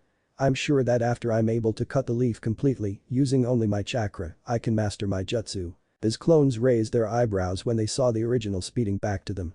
After an abrupt stop, he waved at them with a leaf in his hand. Listen up, I'm changing the orders. From now on, until you can get it done, all of you that were practicing the wind jutsu, grab a leaf and try to split it using only chakra and keep Asuma-san's advice in mind. Exiting the area after the big group of clones nodded, Naruto thought resolutely, I'm sure that this will be of great help. A week after raising the gravity seals, it was a cloudy morning when Naruto woke up with a splitting headache. His eyes twitched in pain and he grabbed his head. Damn it, I guess a week is as much as I can train continuously with my shadow clones. My head is killing me. Even though he was in pain, Naruto managed to smile a bit. Last evening, after his clones dispelled and he got every piece of their memories, he was ready to celebrate. The group of clones that was handling his wind chakra managed to split the leaf. The group of clones that was handling his earth chakra managed to perfectly perform the D-ranked jutsu, and the C-ranked one needed only slight tweaking. The group of clones that was handling his kunai throwing managed to strike every target with nice precision. It still wasn't on par with Sasuke, but he was slowly getting there. The group of clones that was handling his chakra control greatly improved this skill, and that was one of the reasons the first group managed to actually split the leaf. And finally, the group of clones that was handling knowledge and was regularly in the Konoha library found a book for beginners in Kenjutsu that almost instantly caught his attention, so he secretly took it home as a reading in his free time. Also, they found a D-rank Kenjutsu, demonic illusion. Hell viewing technique, a rather weak Kenjutsu that Naruto remembered Kakashi using on Sakura during the bell test. It was listed as one of the basic Genjutsu and Naruto vowed that by the time of the chunin exams, he would learn at least this one Genjutsu, even if he would have to spend dozens of his clones on learning it. His plan for the next week, in which he wouldn't use his shadow clones for training, was simple. He would use the time to try and find a suitable taijutsu for him, as his clones that trained it managed to somewhat master the academy style, but it proved to be weak and easy to counter. Not to mention that it didn't suit Naruto. Also, he would try to get used to this level of gravity seals so that he could, by the end of the second week, raise the level again. But first things first. I want to know if my wind jutsu are stronger after I learned how to cut the leaf in two. In a matter of a few minutes, he arrived at his training place and took a breath to calm his muscles. Calling out to the memories of his clones, he concentrated on sharpening his chakra and, when he was confident, yelled out his jutsu. Wind release. Great breakthrough. His eyes almost bulged out of their sockets after seeing the effects of his jutsu, and he glanced at the destruction. This is how I imagined the jutsu to work. Damn, what a difference. He used a good amount of chakra for this jutsu, and the results showed themselves. The whole line of trees in front of him was quite damaged. The trees had gashes in them, many branches were either cut off or they broke against the force of the jutsu, almost all of the leaves were ripped from them, one smaller tree was even ripped from the ground, its roots sprawled on the grass. All in all, for a C-rank jutsu, it was a good amount of damage, and it made Naruto grin widely. Just you wait, Sasuke, I'll catch up with you soon, and you wait too, Haku. I'm getting stronger and I will fulfill my promise to you. End of Chapter 2. Chapter 3 How to Train Your Shinobi PT.2, Mission of Death. Disclaimer. I do not own Naruto. Normal speech, inner speech thoughts, Kyuubi-tailed beast speech. Why the long face, Naruto-kun? Am, the daughter of the owner of the ramen stand, asked as she watched Naruto slowly eat his bowl of ramen. It was obvious that the blonde's mood was low, since she never saw him sigh so much and eat his favorite food with such little enthusiasm. Naruto poked the small piece of pork meat in his meal and sighed again. It's just no matter what I do, I can't seem to grasp this one technique I'm determined to learn. It's been several days and I haven't made any progress at all. It sucks. He lazily stuck a small amount of noodles in his mouth and chewed on them, frustration written all over his face. Am reached out to him and rubbed his hair with an encouraging smile. Cheer up, I'm sure that you'll get it done. After all, you're Konoha's #1 most unpredictable ninja, right? There is nothing you can't do, I'm sure of it. Offering her a half smile, Naruto nodded and quietly finished his meal. He put some money on the counter and walked away, kicking dirt in the process. What's up with him? The owner of the ramen stand, Tucci, showed up after hearing Naruto leave. It seems he's been having problems with his training. Am replied and watched Naruto's back slowly disappear with an anxious frown. After hearing this, Tucci chuckled a bit, earning a glare from his daughter. Don't worry about Naruto. If there's one thing I learned after having the kid as a customer for this long, it's that no matter what, he won't give up on anything. He may get angry, frustrated or even sad, unlike what most people think, but he'll never give up on his word. It's his nindo, or did you forget? He quickly stated. Am pouted at him and disappeared in the kitchen. Of course I didn't forget, I'm just not used to seeing him sad, it doesn't suit him. She called out. Tucci nodded to himself. That is true, it really doesn't suit him.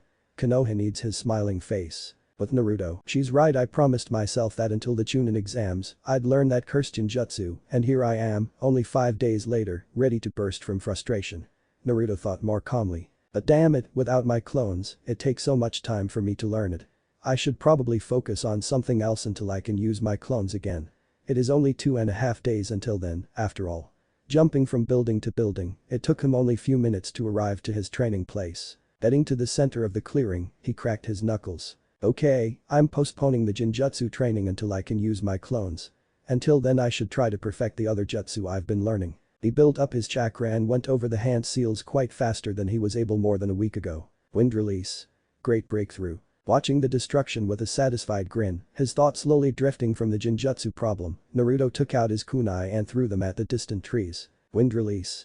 Gale palm. When all of his kunai hit the wanted marks, sinking deeply into the wood, courtesy of their enhancement with the Gale Palm Jutsu, his grin widened. Nice, it looks like I have those two mastered already. Now onto the rest of the jutsu. He smashed a fist into the ground below him. Earth release. Earth shore return. Whistling at the wall of earth that rose in front of him, he walked a few steps so that the wall from the jutsu would be only few meters away. With a loud yell, he jumped and crossed the distance in an instant, aiming a kick at the wall, trying to find out its durability. The sudden yelp was a clear indication that the wall proved to be harder than his leg. He massaged his foot and appreciatively nodded at the wall. It had only a small dent in it, which meant that it was at least strong enough to withstand a kick from an average genin. That was good enough. Since his next learned jutsu was only a D rank, he could now perform it just like it was written in the scroll. But his grin faltered when he realized that it was time for his last new jutsu. Sticking his tongue out and biting on it, he hesitated for a moment and then he went through the hand seals. High release. Great fireball. I knew that this would worsen my mood. Naruto grunted and wiped his mouth. After almost 2 weeks of training, 1 week consisting of using shadow clones, Naruto was still unable to properly perform the Uchiha's signature jutsu. His fireball was for now only a small orb of fire the size of a football ball. What was more frustrating was the fact that he knew that he was doing everything right and he should have been able to master this jutsu a few days ago. The only problem was the fact that fire was not one of his affinities, hence his problems with mastering a jutsu of this element. Meh, I'm sure that the more I try to practice, the better I'll get, so no worries. Remembering the fireball Sasuke managed to spit the last time he saw him, Naruto clenched his fists. No worries. Deciding to give himself a free day, he hurried to his apartment to read his Fuinjutsu book. 2.5 days later, finding himself at his training place once again, Naruto's mood was entirely different from his last few days. It was finally time to try and raise the level on the gravity seals he wore 24/7. As per Kakashi's instructions, before he would attempt to do it, he had to release all of the seals so that he could get used to the sudden increase in his strength and speed. Forming a single seal, he concentrated. Gravity seals. Release. After suddenly feeling incredibly light, Naruto happily smiled and tried to sprint across the clearing, only to end up with his face splattered against a tree. He fell on his butt and massaged the sore places. His smile was, however, still present. This is amazing. The increase in speed after getting from the second level to the third is higher when comparing to the increase from the first to the second. I can definitely switch to the third level, and I bet that right now I'm faster than even Sasuke. Laughing in joy, he was in the middle of forming the seal to increase the level when a harsh voice stopped him. Stop it, brat. It was so sudden that Naruto couldn't help himself and jumped in fear that something or someone found him. Realizing who talked to him, he frowned. Damn it, Kyuubi. You almost gave me a heart attack. Sitting down on the ground, Naruto closed his eyes and inhaled deeply, trying to plunge into his mindscape.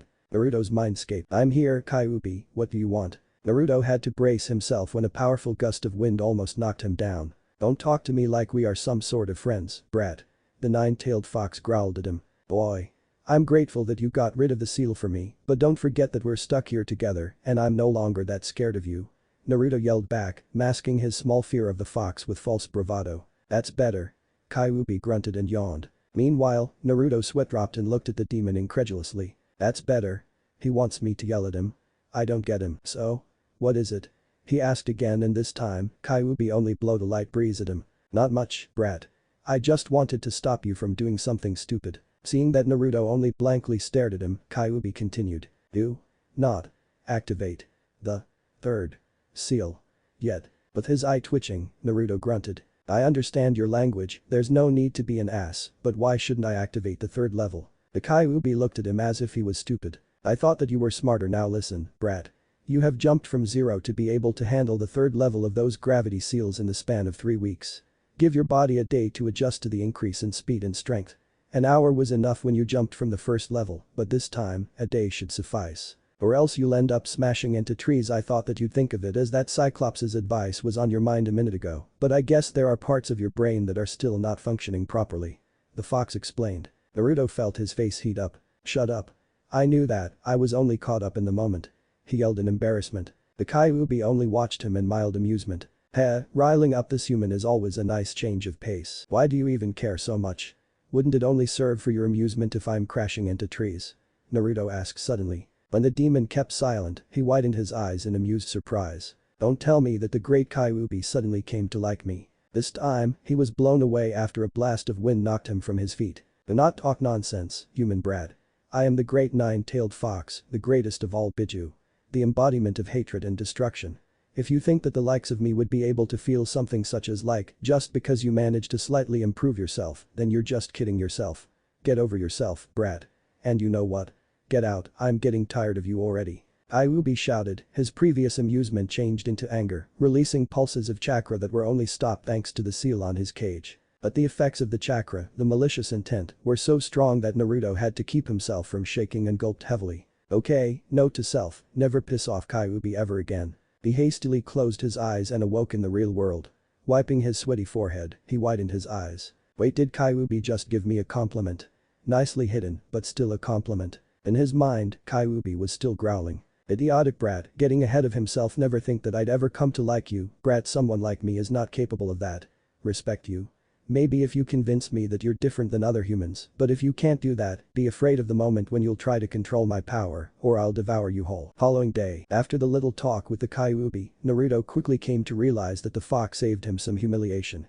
He spent the rest of the day trying to get accustomed to his increased speed and strength. It wasn't like he was using another body, but his eyes weren't able to follow the sudden changes in directions whenever he used high-speed movements and needed some time to adjust. His reflexes also needed different timing. It's cool if you're moving so fast that the enemy can't even spot you, and it's also cool if you see where you're going at that velocity. However, if your reflexes can't react in time to avoid a random obstacle, all of it doesn't matter. That way, if Naruto tried to show off his new agility without previously adjusting to it, he would only end up humiliating himself. With his luck, it would be in front of Sasuke. That thought alone convinced the genin that he shouldn't speed up his training too much right away. So he worked hard the whole day until the stars were the only source of light, barely providing him with enough visibility. This morning, when he tried to move around a bit, he found out that his senses, reflexes and everything else was up to date and it was time for him to adjust the gravity seals. He spent only minuscule time to marvel at the capabilities of the human body that could adjust to new conditions so quickly. The fact that he was a shinobi, whose body was also fully pumped up with chakra, made things little bit more believable. Once again, forming a ram seal, he focused on the seals. Though shy, he cursed with his legs furiously shaking from the sudden increase of weight pressing down on him. Man, if this is only the third level, I don't want to know what the fifth feels like, and to think the Kakashi-sensei said that these gravity seals are too low level for him. If all of the jonin are on his level, I pray to God that I won't meet one as my enemy for a long time. Zabuza was crazy strong, and even he was beaten by Kakashi-sensei. Biting on his lip, he formed another hand seal. Third level of gravity seals activated, so it's time to get back to my special training. Multiple shadow clone jutsu. With a neutral expression, still slightly shaking from the pressure on his limbs, he called out to his clones, gaining their attention. As you all know, aside from the fireball jutsu, we managed to master the rest of the jutsu. So, the same amount of clones that were training the fireball jutsu will continue to do so until we get the hang of it. The group that was concentrating on hand seals and kunai throwing will now try to learn that one jutsu, demonic illusion. Hell viewing technique. I want to have it mastered as quickly as I can. Once again, some of you go to the library and find some new jutsu to learn, preferably at least C ranked. Send the information to the rest of the clones after you're done. Well, you know the drill. Oh, and the Taijutsu group try to do the same thing you tried last time. Maybe we could develop something from it by the time the chunin exams will take place.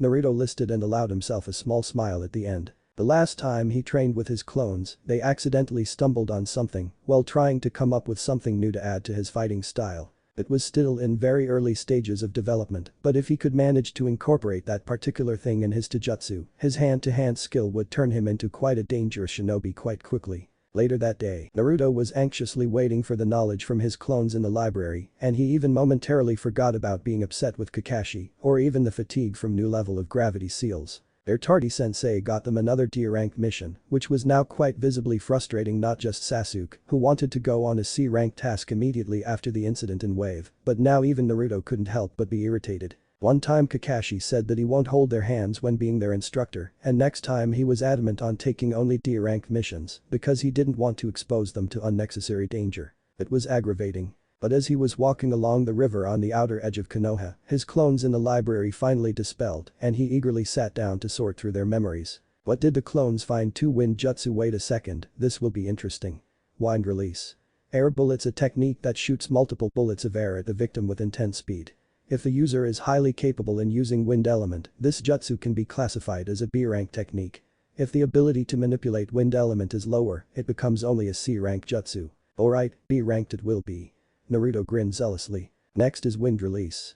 Wind cutter technique, but I don't use any sword or war fan or anything else, so why did the clone read it? I have enough on my plate to suddenly start learning kinjutsu, so why ooh. The blonde slapped his forehead when he came across a memory of his clones sketching something on a piece of paper. So my clone found a different variant where I don't use any kind of blade to release the wind slash, but instead I use my hand to create multiple blades of wind, creating a single scythe of sharp arm, and it's called vacuum slash. Nice. That's for the wind element. What did they dig up for earth element? When the memory showed itself, Naruto had to smile. Earth release. Shadow clone jutsu.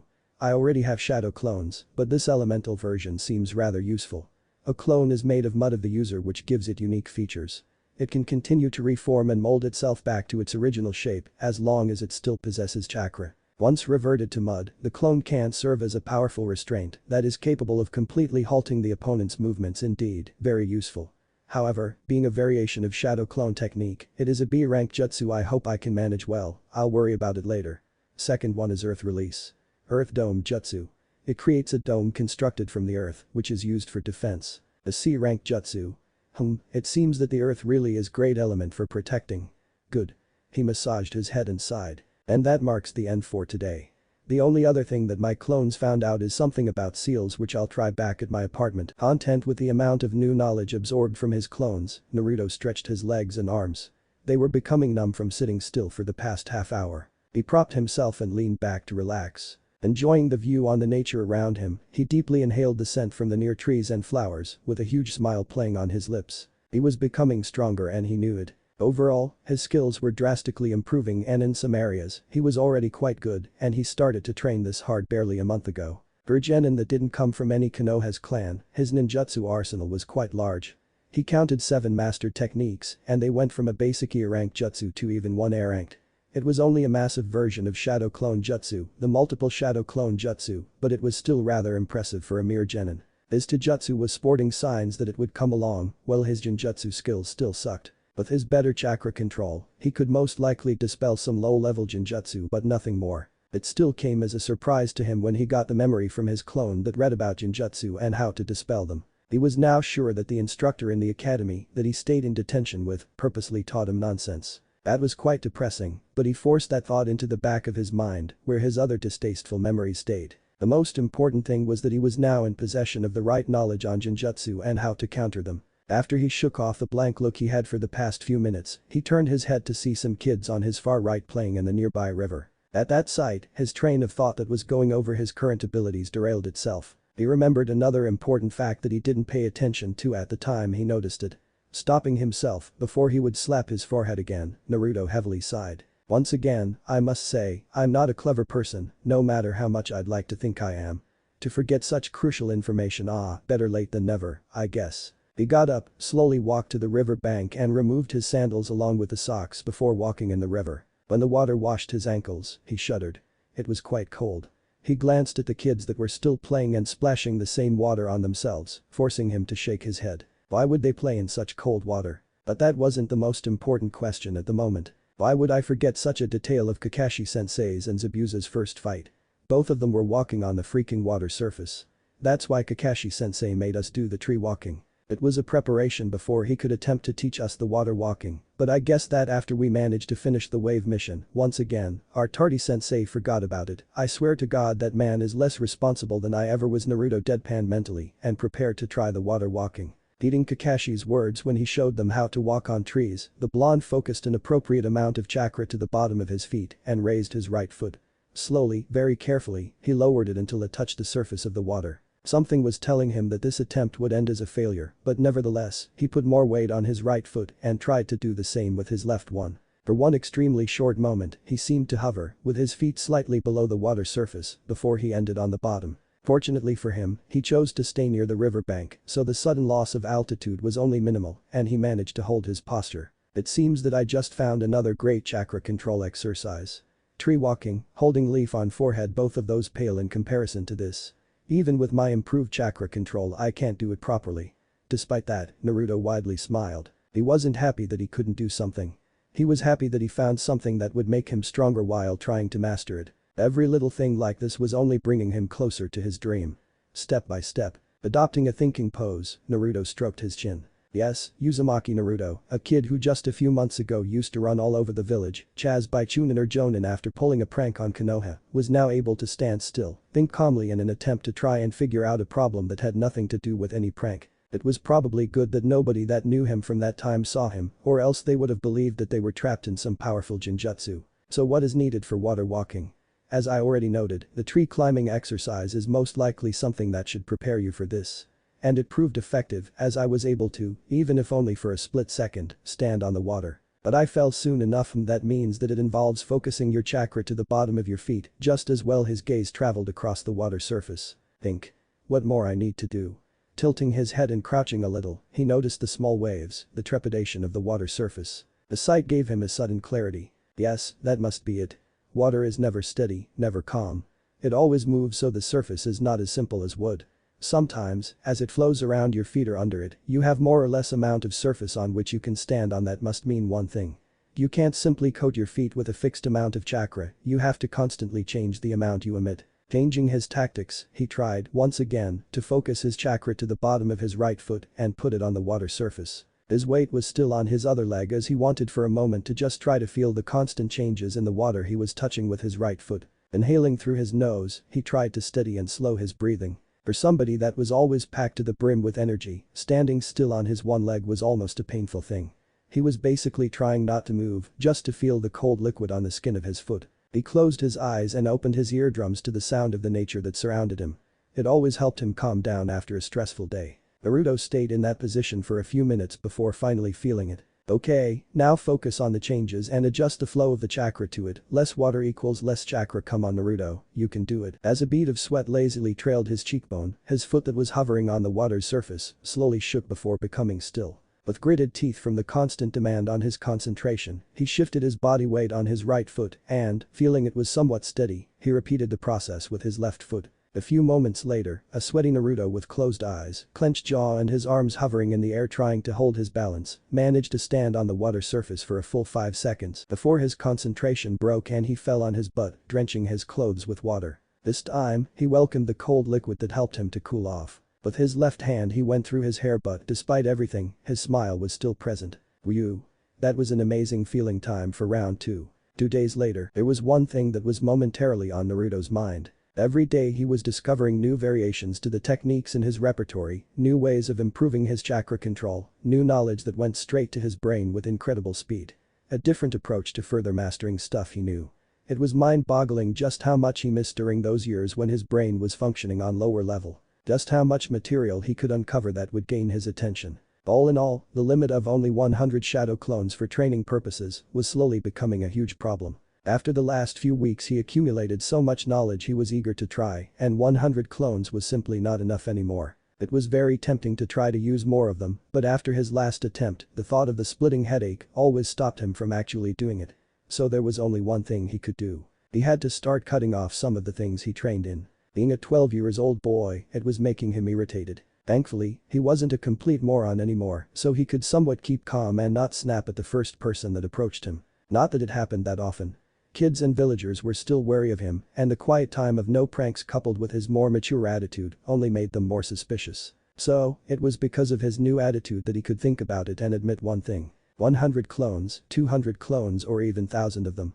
No matter how many clones he would use for training, there wasn't a way for a human being to learn everything on this world that he would want to. It would be possible only in one case. If there was nothing else that could interest him from this day onward. Even a 12-year-old kid like Naruto knew that it would actually never happen. The human race was always intrigued by the things it noticed all around itself.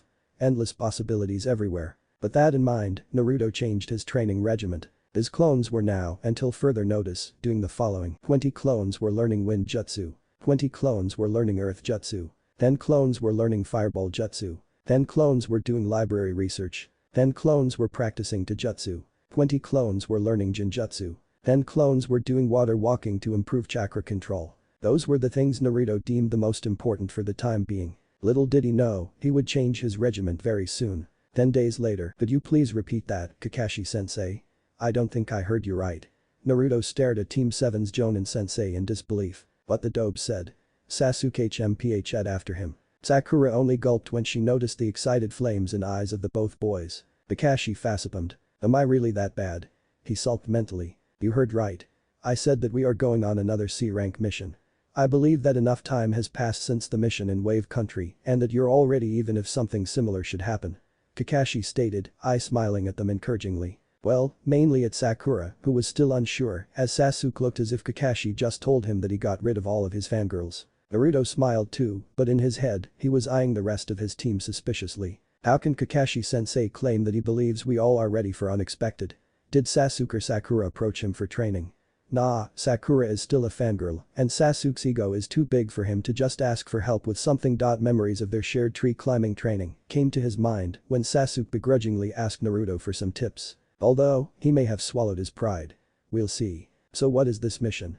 He glanced at Kakashi who was once again engrossed in his little orange book, grinning perversely. Kakashi coughed to regain his composure after reading a particularly spicy scene. Oh Yuko, you dirty girl. Similar to the Wave mission, it consists mainly of escort service and protection for two men, Tanichi and Kenichi, a father and son. They asked for Konoha for safe arrival to their small village near the Tenchi Bridge in the village hidden in the grass. Since that village is our ally and couldn't offer its shinobi for this particular mission, Konoha offered its help. He explained and nodded to Sakura, who had a raised hand. Why do they need an escort if their village is small? I mean, I doubt that they are such prominent figures that they would be afraid of mugging, right? She questioned nervously. Doesn't matter, we finally have a C-rank mission. I want to go as soon as we can. Sasuke suddenly stated, giving Sakura a slight glare. Kakashi quickly waved his hands between them to diffuse the tension. No need to get snippy, Sasuke. We are doing this mission, don't worry. To answer your question, Sakura, no, they are not celebrities, nor they are overly rich. However, they mentioned that they received a message from their village that it was being assaulted by a band of bandits and there is a possibility that they are still there. Hearing this, Sakura gulped, but she didn't want to aggravate Sasuke further, so she stayed quiet. We will meet them in 1 hour at Konoha gates. Pack your things quickly. We will travel a lot slower so this mission will take few days at least. Kakashi added and waited until Sakura and Sasuke ran to their homes. Naruto too was on his way but was forced to stop when Kakashi appeared in front of him with a serious expression on his face. Raising one eyebrow, Naruto coughed. What is it, Kakashi-sensei? The Jonin appeared to hesitate for a moment before deciding on something. I'm sorry for singling you out, but this concerns only you and I'm not sure if it would be wise telling this to Sasuke or Sakura. Naruto tapped with his foot. I'm waiting, Kakashi-sensei. I didn't think this through, I definitely didn't think this through, Kakashi thought. Listen Naruto, I don't know how much attention you paid to the instructors in the academy when they were talking about geography, but just so you know, the village hidden in the grass and the small country it is located in are the only things that separate the land of the fire and the land of the earth. Therefore, there is some risk of us getting into contact with the Wagakers, the village hidden by rocks, shinobi. He sent a meaningful look to Naruto who tried to remain calm as he was suspecting what was Kakashi trying to say. So? Why should it bother just me? Naruto asked, in his mind grateful that his voice didn't waver. Kakashi stayed silent for a moment, carefully analyzing Naruto's expression. The genin was hoping that his blank stare would fool the copy nin. Naruto, I know that the fourth Hokage was always your idol, so you must know about him and his exploits.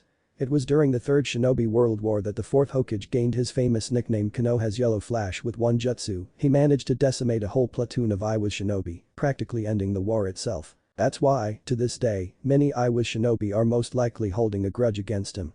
Kakashi replied, his expression becoming quite melancholic, which Naruto noticed but failed to examine later. Once again, Kakashi-sensei, why does it concern me? Naruto's hand shook a little, but fortunately, Kakashi was paying close attention only to his face. He's not making this easy, damn it, should I tell him this? I'm inclined to say that 2 months ago, I'd have no problems with this, but nowadays Naruto looks and acts much more mature and level-headed than before, and he may suspect something. No. I have to tell him or he might lose his life and I can't allow that. Kakashi gathered his resolve and looked Naruto dead in the eyes. Because your resemblance with the fourth Hokage is quite extreme and with these new clothes, you're a splitting image of him. Did he just say what I think he said?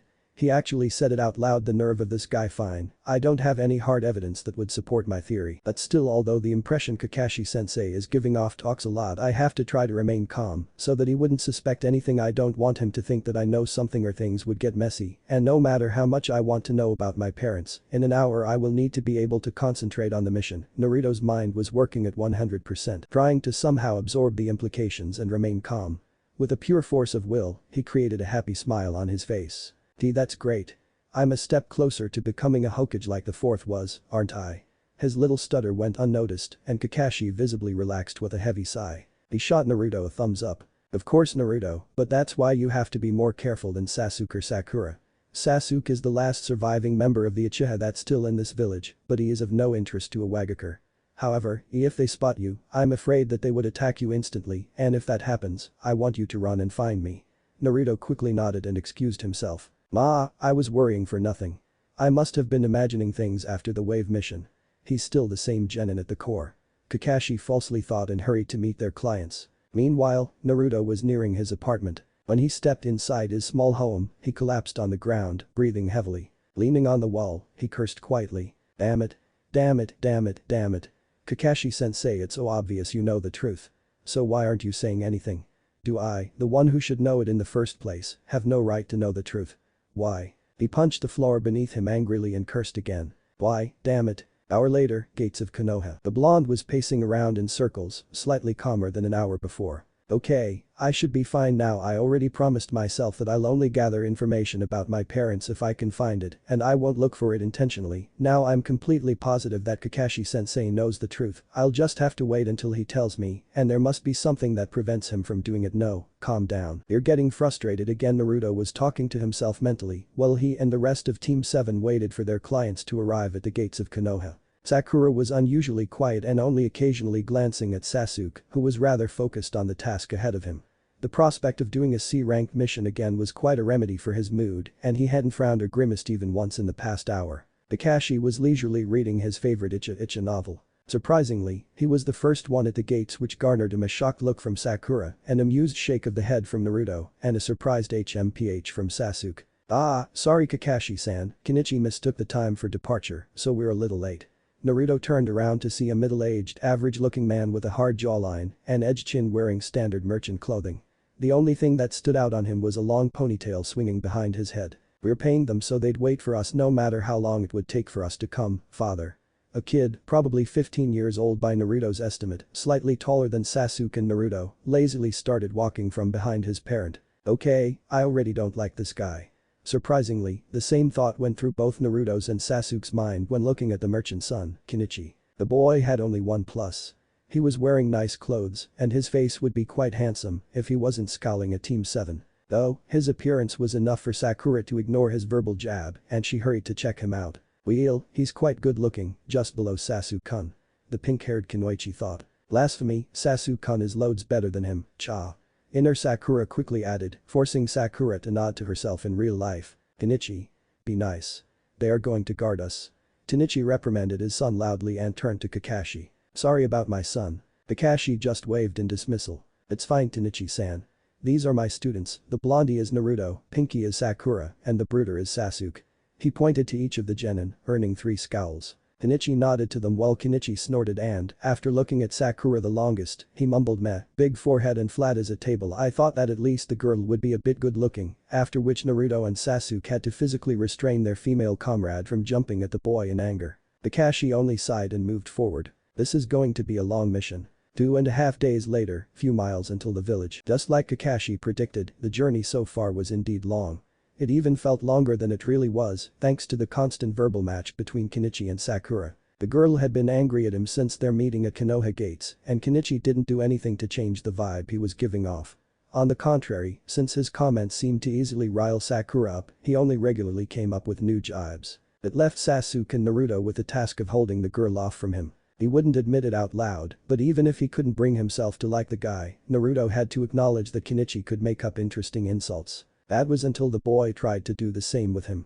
Only with his will of fire, Naruto was able to resist strangling Kenichi who, after getting no visible reaction from him, focused his insults back at Sakura. Kenichi once tried it on Sasuke, but one stare with the added effect of the glowing Sharingan quickly shut him up. Even Kakashi was on the receiving end of provoking. But with his cool attitude like oh, you said something. The Jonin quickly forced Kenichi to return to Sakura. So there they were, 2.5 days later, slowly nearing the small village. Everything was going as planned. Nobody tried to rob or attack them. Even the weather was beautiful that day, with the sun mightily shining on their faces, while the light breeze constantly cooled them off. Even Kenichi was in a good mood, talking with his father and, for once, not trying to insult anyone. Despite all of this, there was a dreadful feeling growing in Naruto's stomach. It was like an animalistic instinct telling him that there was a danger of some sort ahead of them. He slowly approached Kakashi and waited for the man to notice him. "Yes, Naruto." The said genin came closer and pointed with his eyes to the land in front of them. "Kakashi-sensei, I don't know why, but I have a bad feeling about this mission. Something tells me that we won't find a happy village, waiting for two of their civilians with eagerness.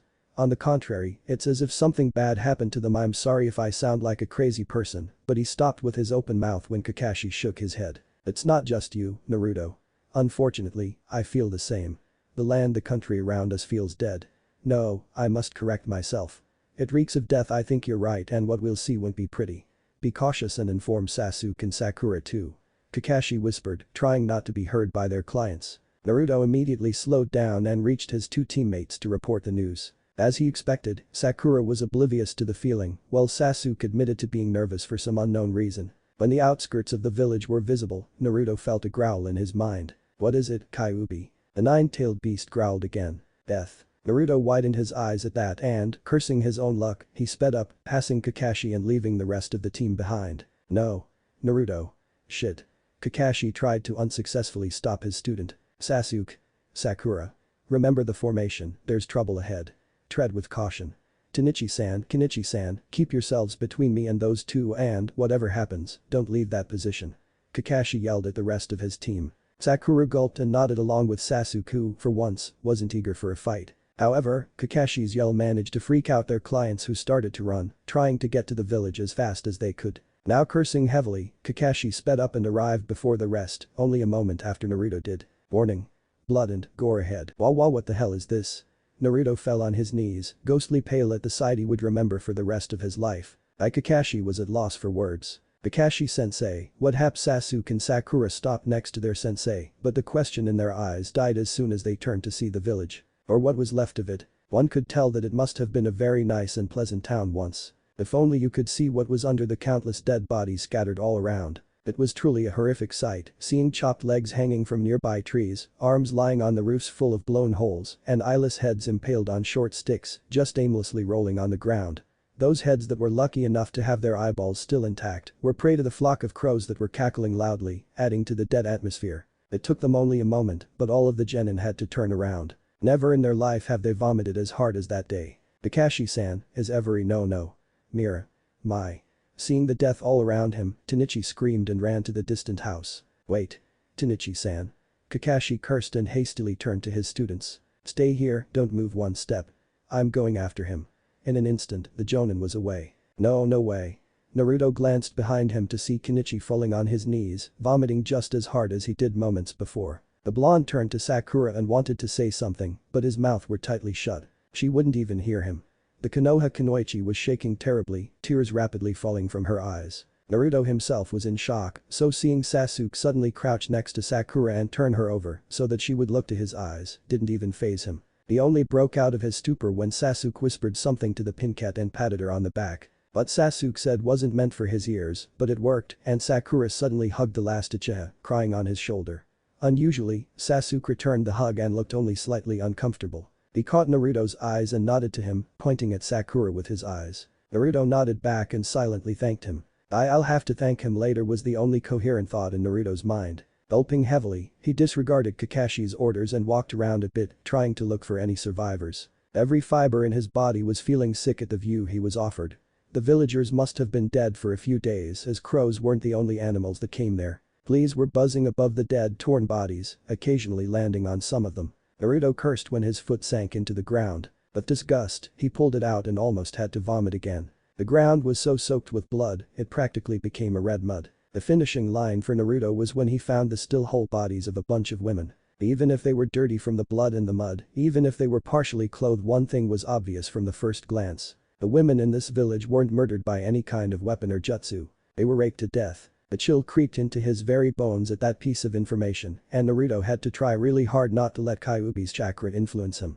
It reminded him of something he'd hoped to never remember again, as long as he lived. Walking past the dead women, he came across a younger girl, barely looking older than him, that apparently suffered the same fate. That was enough, and something in Naruto broke. The anger, revulsion, and hatred towards those who committed such crimes reached a whole new level in him, and those feelings poured themselves into his very chakra, and for the first time in his life, Naruto unleashed his own killing intent. Some distance away, Kakashi was comforting Tenichi, who was unable to find the bodies of his wife and daughter. He didn't want to say it to the man, but maybe it was for the best. It was in that moment that he felt Naruto's killing intent that seemed to slowly cover the whole village. And Naruto is doing this. But he's only a genin, and I can't even feel Kyuubi's hatred in it. It's all himself who could fault him. It must be his first time seeing this. Sakura to Sasuke probably saw something similar. Already I have to take Tenichi back. This killing intent is crazy for a genin. He must calm himself, or he will suffocate Tenichi and Kenichi. Kakashi thought in alarm and softly got Tenichi up and walked towards his team's location. This feeling. It's just like on the bridge in Wave with Zabuza, it's a killing intent, but who could Sasuke try to calm himself from the chill he was feeling? Fortunately, as Sasuke was holding Sakura, he was shielding her from the effects of the intent, or else he was sure that Sakura would collapse. He looked around in disgust. And I can't blame her, this is a lot worse than what happened in the Uchiha compound. He at least had the honor to kill all of them quickly, but these people were killed brutally, painfully. I think I'm going to be sick again. He jerked himself when he felt a hand on his shoulder and looked up to see Kakashi's concerned face. Kakashi-sensei, Sasuke sighed nervously. Kakashi glanced at the shaking Sakura and mouthed a silent thank you to Sasuke. I'm here. We couldn't find Tenichi's wife or daughter, and I think I'm actually glad for the poor man. He would have broken.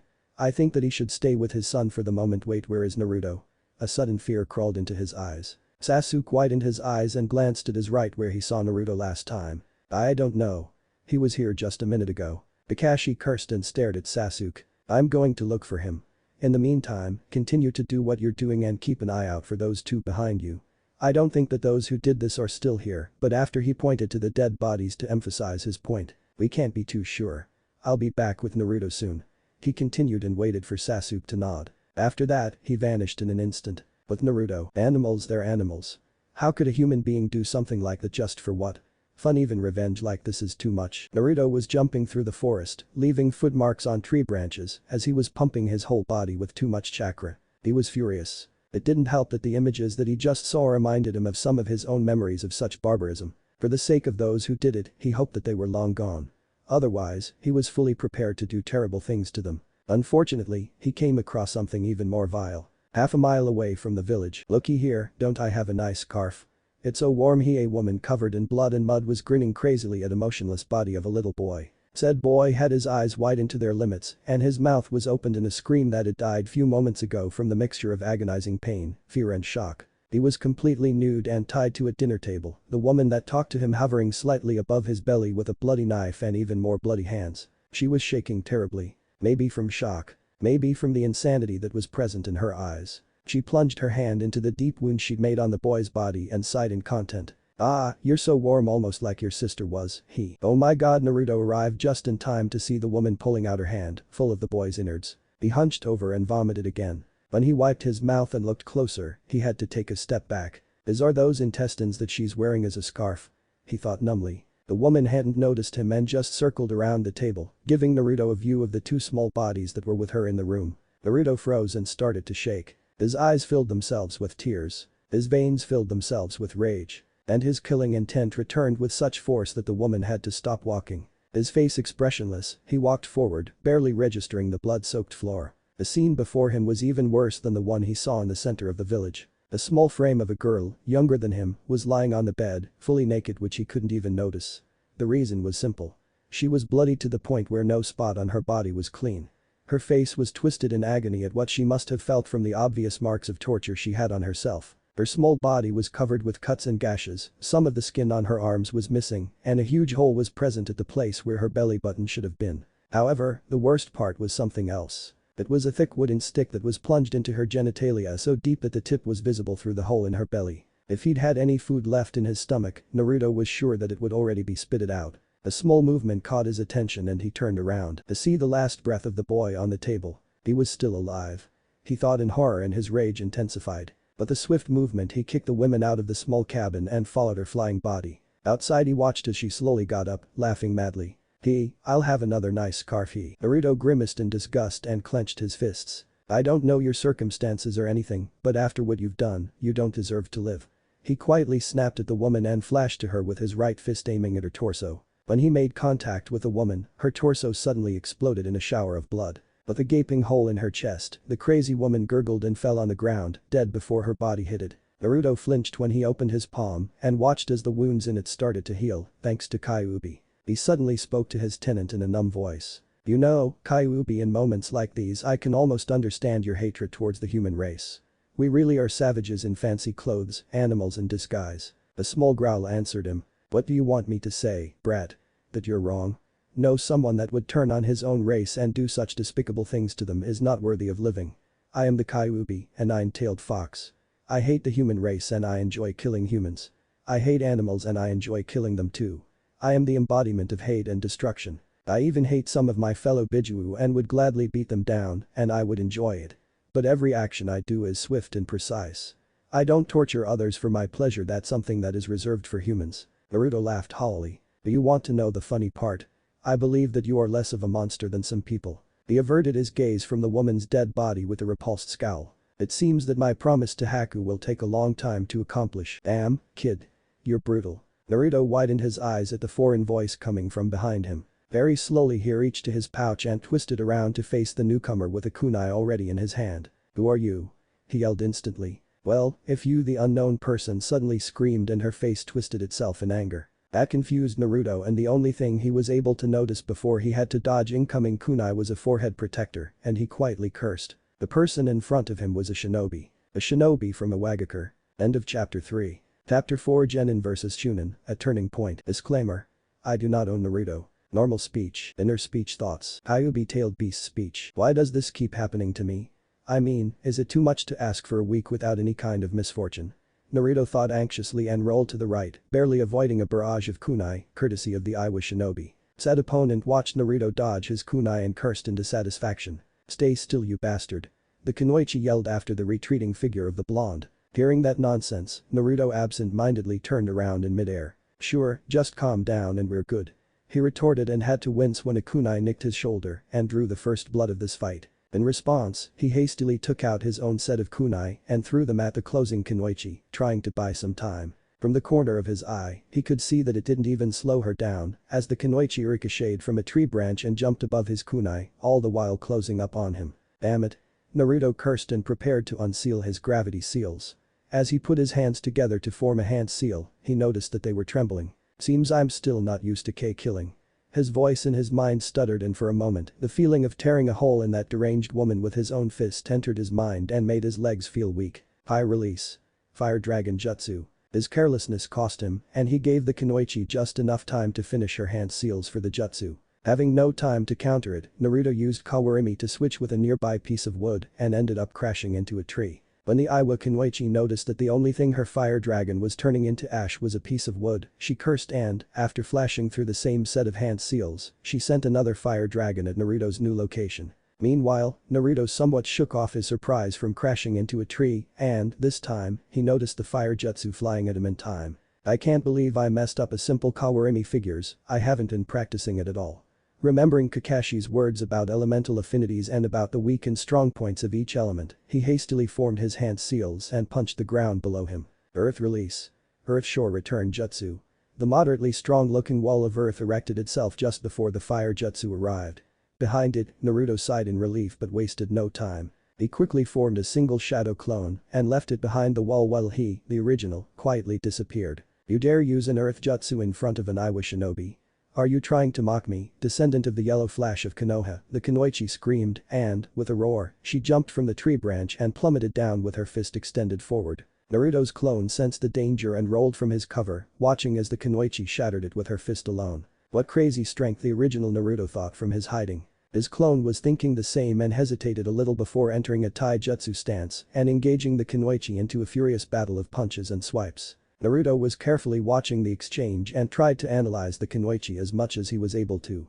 He purposely created only one clone with this plan in mind, as creating more would have made them less durable. This way, he was sure that the clone could hold his own for a while, even if he received a few hits. But holy crap, look at her go. Naruto thought when his clone barely dodged one of the kunoichi's punches and it instead hit a tree, almost breaking it in half. In that instant, he noticed something odd. Wait, there is no way her fist would be okay after using that kind of strength. I heard that in the past, Konoha had some crazy kunoichi that could shatter boulders with her fists, but she used chakra to enhance her strength. This looks different. When his clone bent over, dodging another ferocious punch, Naruto's eyes widened in surprise. Is that? He shook his head and waited for another chance to see the kunoichi's fist. It came soon enough as the kunoichi, most likely angered by the fact that she was getting nowhere, started to use more and more of her speed and slowly began to overwhelm the clone.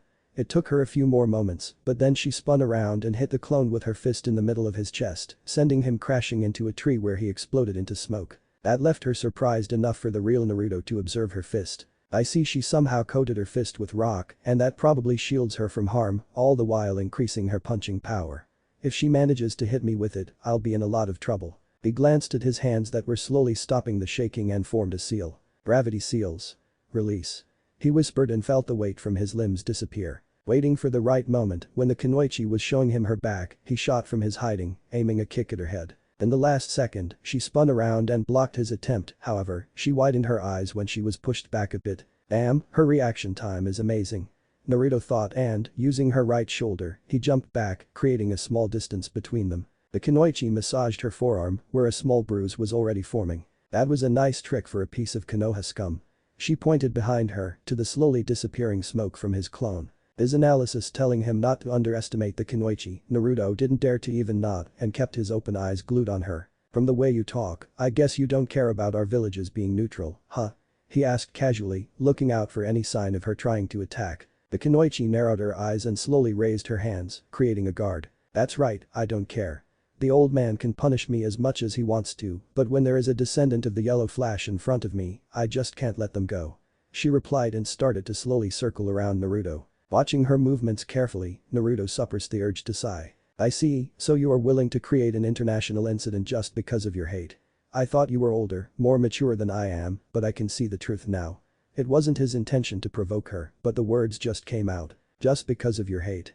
Do you have any idea what the yellow flash did to our village?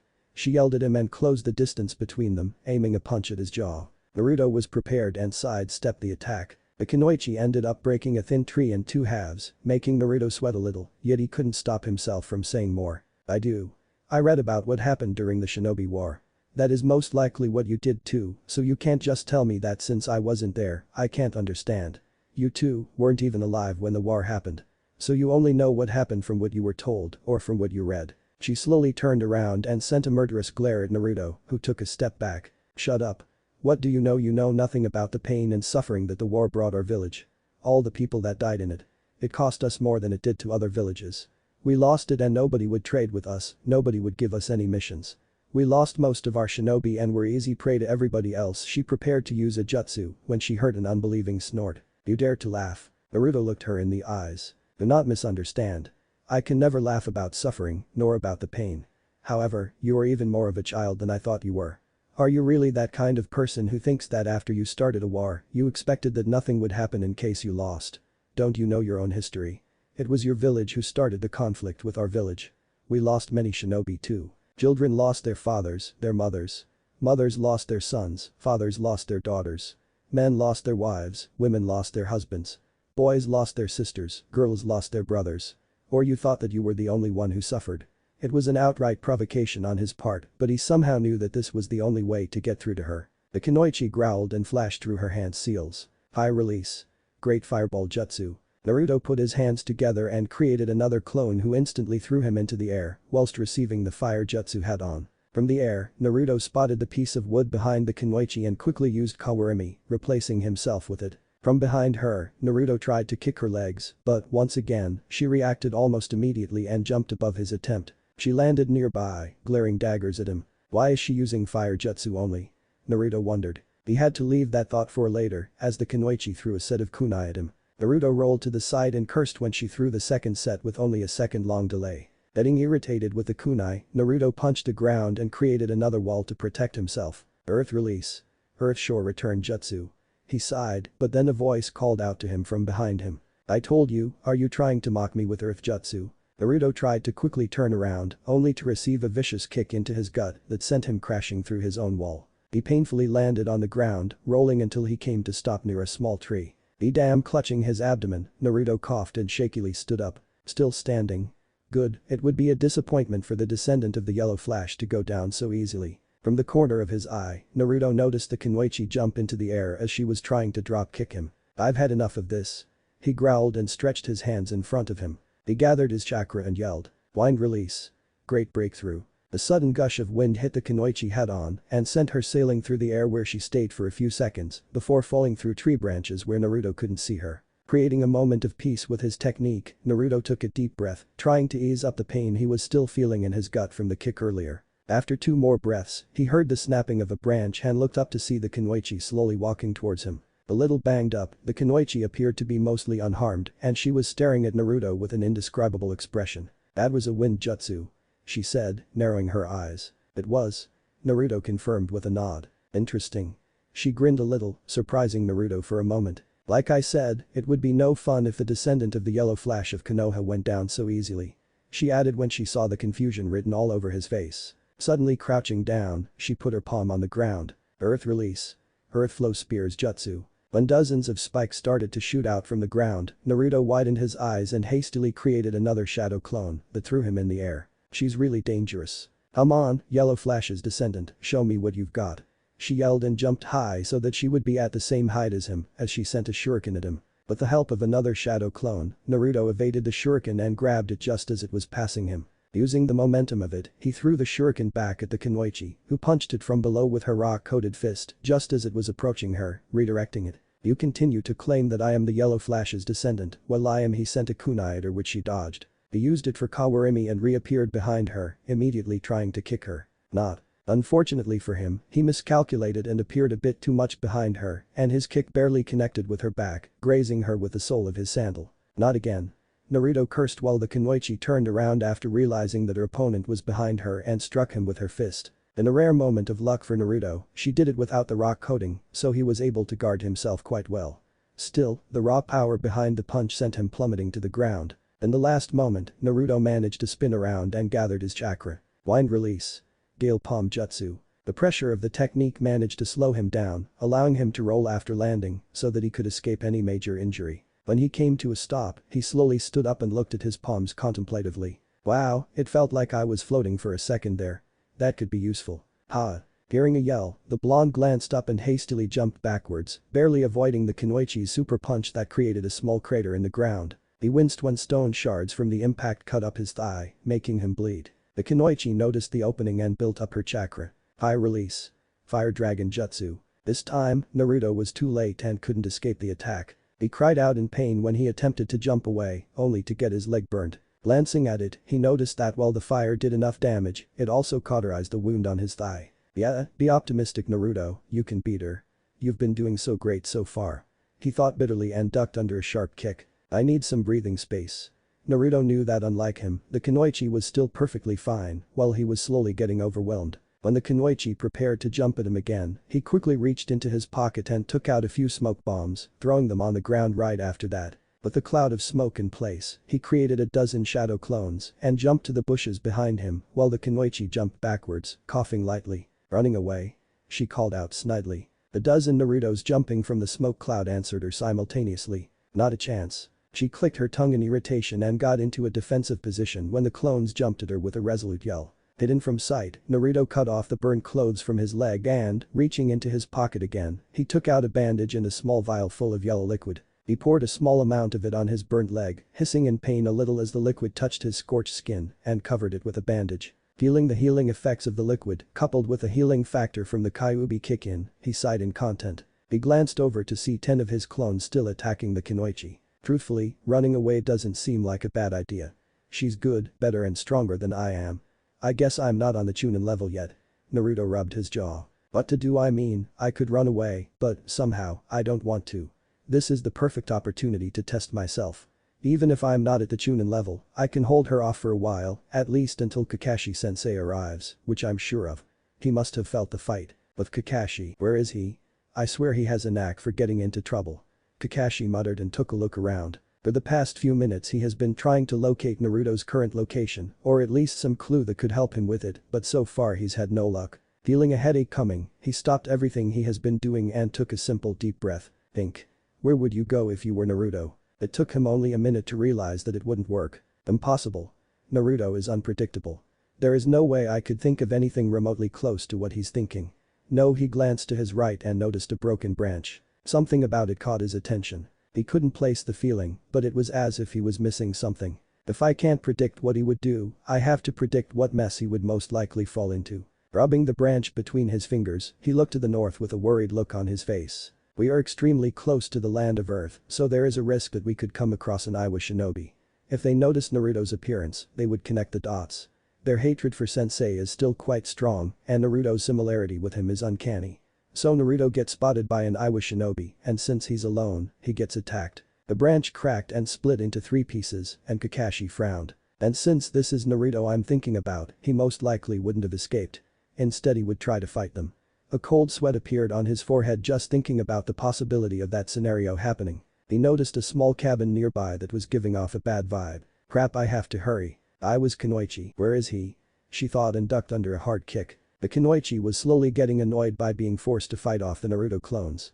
Using her superior speed, she immediately went into offensive and the clone that tried to kick her ended up on the receiving end of her punch. He instantly dispelled, leaving only 5 of the clones still attacking her. I've had it with this. He's just stalling and trying to buy himself some time.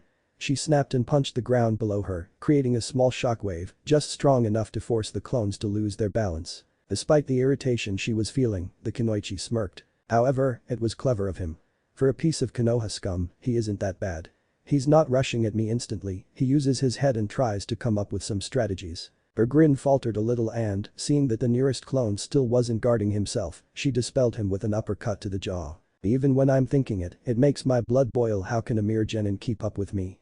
If all of Konoha's genin were this strong, I could forgive him. But if he's the only one this strong, it just confirms that he has to be the Yellow Flash's descendant. She clenched her fist when the name Yellow Flash came to her mind. Bending backwards, she evaded a direct punch whilst kicking the clone in his face. 3 clones remained. He says I'm a child for being angry at a man who made my village go through that much hardship. Screw him, how could a pampered brat from Konoha know what we had to go through? She narrowed her eyes and, sidestepping a jab, she flashed through hand seals. Crouching down and dodging another kick, she put her palm on the ground. Earth release. Earth flow spears jutsu. The sound of popping entered her ears and she found herself surrounded by white smoke, indicating that the rest of the clones that were still present hadn't been able to escape her jutsu. Now what will you do? She instantly regretted her words when she suddenly felt a hand gripping her leg and soon found herself being dragged into the ground she was standing on. Near her, a blonde-haired boy crawled from the ground and sent her a small grin. Earth release. Double suicide decapitation jutsu. I'm really starting to get the feeling that he's using Earth Jutsu just to make fun of me, the Kunoichi thought and sent Naruto a heated glare. Naruto, the blonde stopped in his tracks when he noticed her glare. Oh boy, she's mad. Deciding that the distance between them was nice just as it was, he called out to the Kunoichi. I doubt that this will calm you down, but do you think you could at least try? He dusted the dirt off himself and leaned on a nearby tree. His burnt leg was still a bit tender. The quiet laughter forced him to click his tongue. One bit of advice, brat. When you're trying to calm somebody down, never restrict their movements because they'll get angry. The Kunoichi chuckled and then glared at him again. Second piece of advice. When you're trying to calm an Iowa shinobi down, never restrict their movements with an Earth Jutsu because they'll get extremely angry. She offered him an evil grin that alerted him just in time to jump away from the place before the ground started to shake and crumble. With a yell, the Kunoichi jumped from the ground and landed near the hole that was left after her. Naruto looked between the hole and the Kunoichi and chuckled nervously. Haha, I'll try to remember that. With that, he quickly followed her actions and both of them took out a set of kunai, throwing them at each other and started to run forward. The projectiles cancelled each other so the 2 of them met at the center of the place and entered a taijutsu battle once again. Naruto ducked under a punch to the head and spinning around, tried to swipe her legs out from underneath her. To counter him, the Kunoichi jumped above it and aimed a sharp drop kick at his midsection. The blonde hastily rolled to the side and while she hit the ground, he managed to get up and close the distance, aiming a jab to her stomach. She reacted fast enough and raised her leg to drop kick him again. Having no way of stopping it, Naruto raised his arms to block it and was forced to lower himself from the force behind the strike. Ow, I'm definitely going to feel this tomorrow. He thought and hastily tilted his head to the left to avoid being kicked with her second leg. Using the momentum, the Kunoichi spun herself in air and, as soon as her feet touched the ground, she rebounded from it and tried to punch Naruto in his chest. The blonde raised his guard in time and was pushed backwards after taking in the attack. His mind raced to the memory of him using his fist to kill the deranged woman in front of the cabin just before the kunoichi showed up. He ignored the gore of the scene and remembered what he actually did. Being in a rather poor-looking situation, he decided he should use everything he could. He jumped back to create some distance between the two of them, realizing that she could cover it in a matter of seconds. But that was all he needed. When the kunoichi came at him, trying to punch his head off again, he moved only slightly out of the way, letting her graze his cheek so that he could use his own strike. Slicing the air with his palm pointing forward, he tried to cut the kunoichi's stomach, only for her to tighten her abdominal muscles so that she would evade him. He tripped and landed on the ground but was smiling a little. I managed to do it right. He thought to himself and turned around to see the kunoichi stare at him in shock. She was touching her stomach with one of her hands, trying to stop the blood flowing from a cut on her skin. It wasn't a deep wound, but despite that, it left Naruto satisfied with himself. What did you do? I evaded that, she asked, surprised to find out that she was injured. Heh. Naruto grinned and wiped the blood from his grazed cheek. If you calm down and promise to walk away, maybe I'll tell you. Naruto slowly got up to see the kunoichi glaring at him, albeit a little bit warily. TCH. She clicked her tongue and jumped backwards to create a distance between them, same as Naruto did just a few moments ago. She doesn't know what I did, so she won't let me near her again. I'm not sure if that's good or bad. Naruto grinned a little and glanced at his arms that had started to shake again. Damn it. Why am I so shaken from killing that woman? He sighed and forced himself to look up at the kunoichi, who seemed to be contemplating something. She suddenly spit on the ground. Don't get cocky. Naruto cursed under his breath when she reached to her back and took out a Fuma shuriken. She threw it at him at moderate speed, surprisingly allowing him to dodge it, but when Naruto looked up, she had already thrown a good amount of ordinary shurikens at him as well. She didn't stop there, however, and formed a seal. Multi-shuriken clone jutsu. The amount of shurikens multiplied, looking like a rain of iron flying at Naruto at high speed. Clones. They look real crap, I don't have time to find out. He threw himself on the ground. Normally, that would be a stupid idea as it took time to get up again, but being as unpredictable as Naruto was, he managed to form a single seal during his fall and created a few clones just as shurikens flew past him. It was the right idea, as when the kunoichi saw him falling down, she quickly closed up on him, thinking she could explore the opening, only to come across 3 clones that blocked her attempt. Together they managed to throw her back, allowing the original to get back on his feet. With a mental nod, he dispelled the clones and watched the kunoichi stare at him. Those are some interesting clones, Yellow Konoha's descendant. She commented. Naruto grimaced. You're still on that. I told you, I'm not a descendant of the Yellow Flash.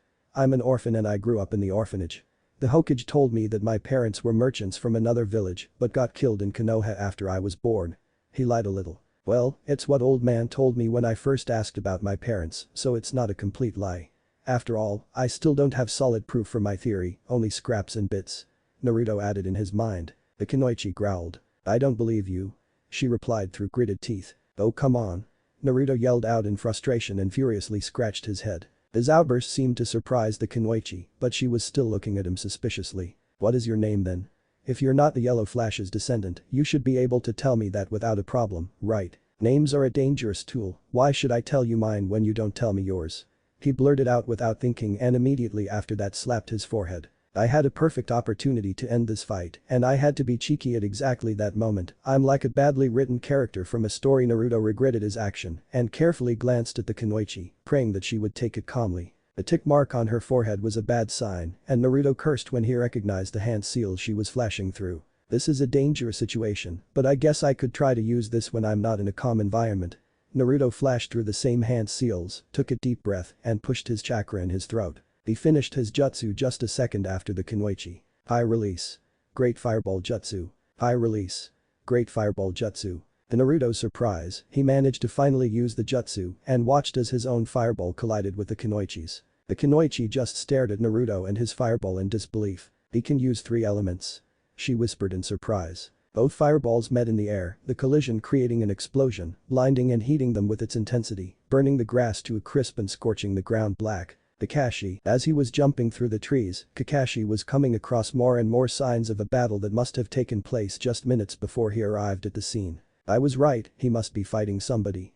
Kakashi hated to be right, that's why he picked up the pace and tried to use the few sensory skills he managed to pick up from his many experiences and trainings. Just as he was sure he knew the direction of the remnants of Naruto's chakra, a small explosion at his left caught his attention. In that moment, he knew where his student was. Naruto, the #1 most unpredictable ninja of Konoha, wiped the sweat on his forehead that formed after being exposed to the heat of the explosion and after fighting somebody stronger than himself. I hope that alerted Kakashi-sensei, because I don't know how long I'll be able to continue fighting her.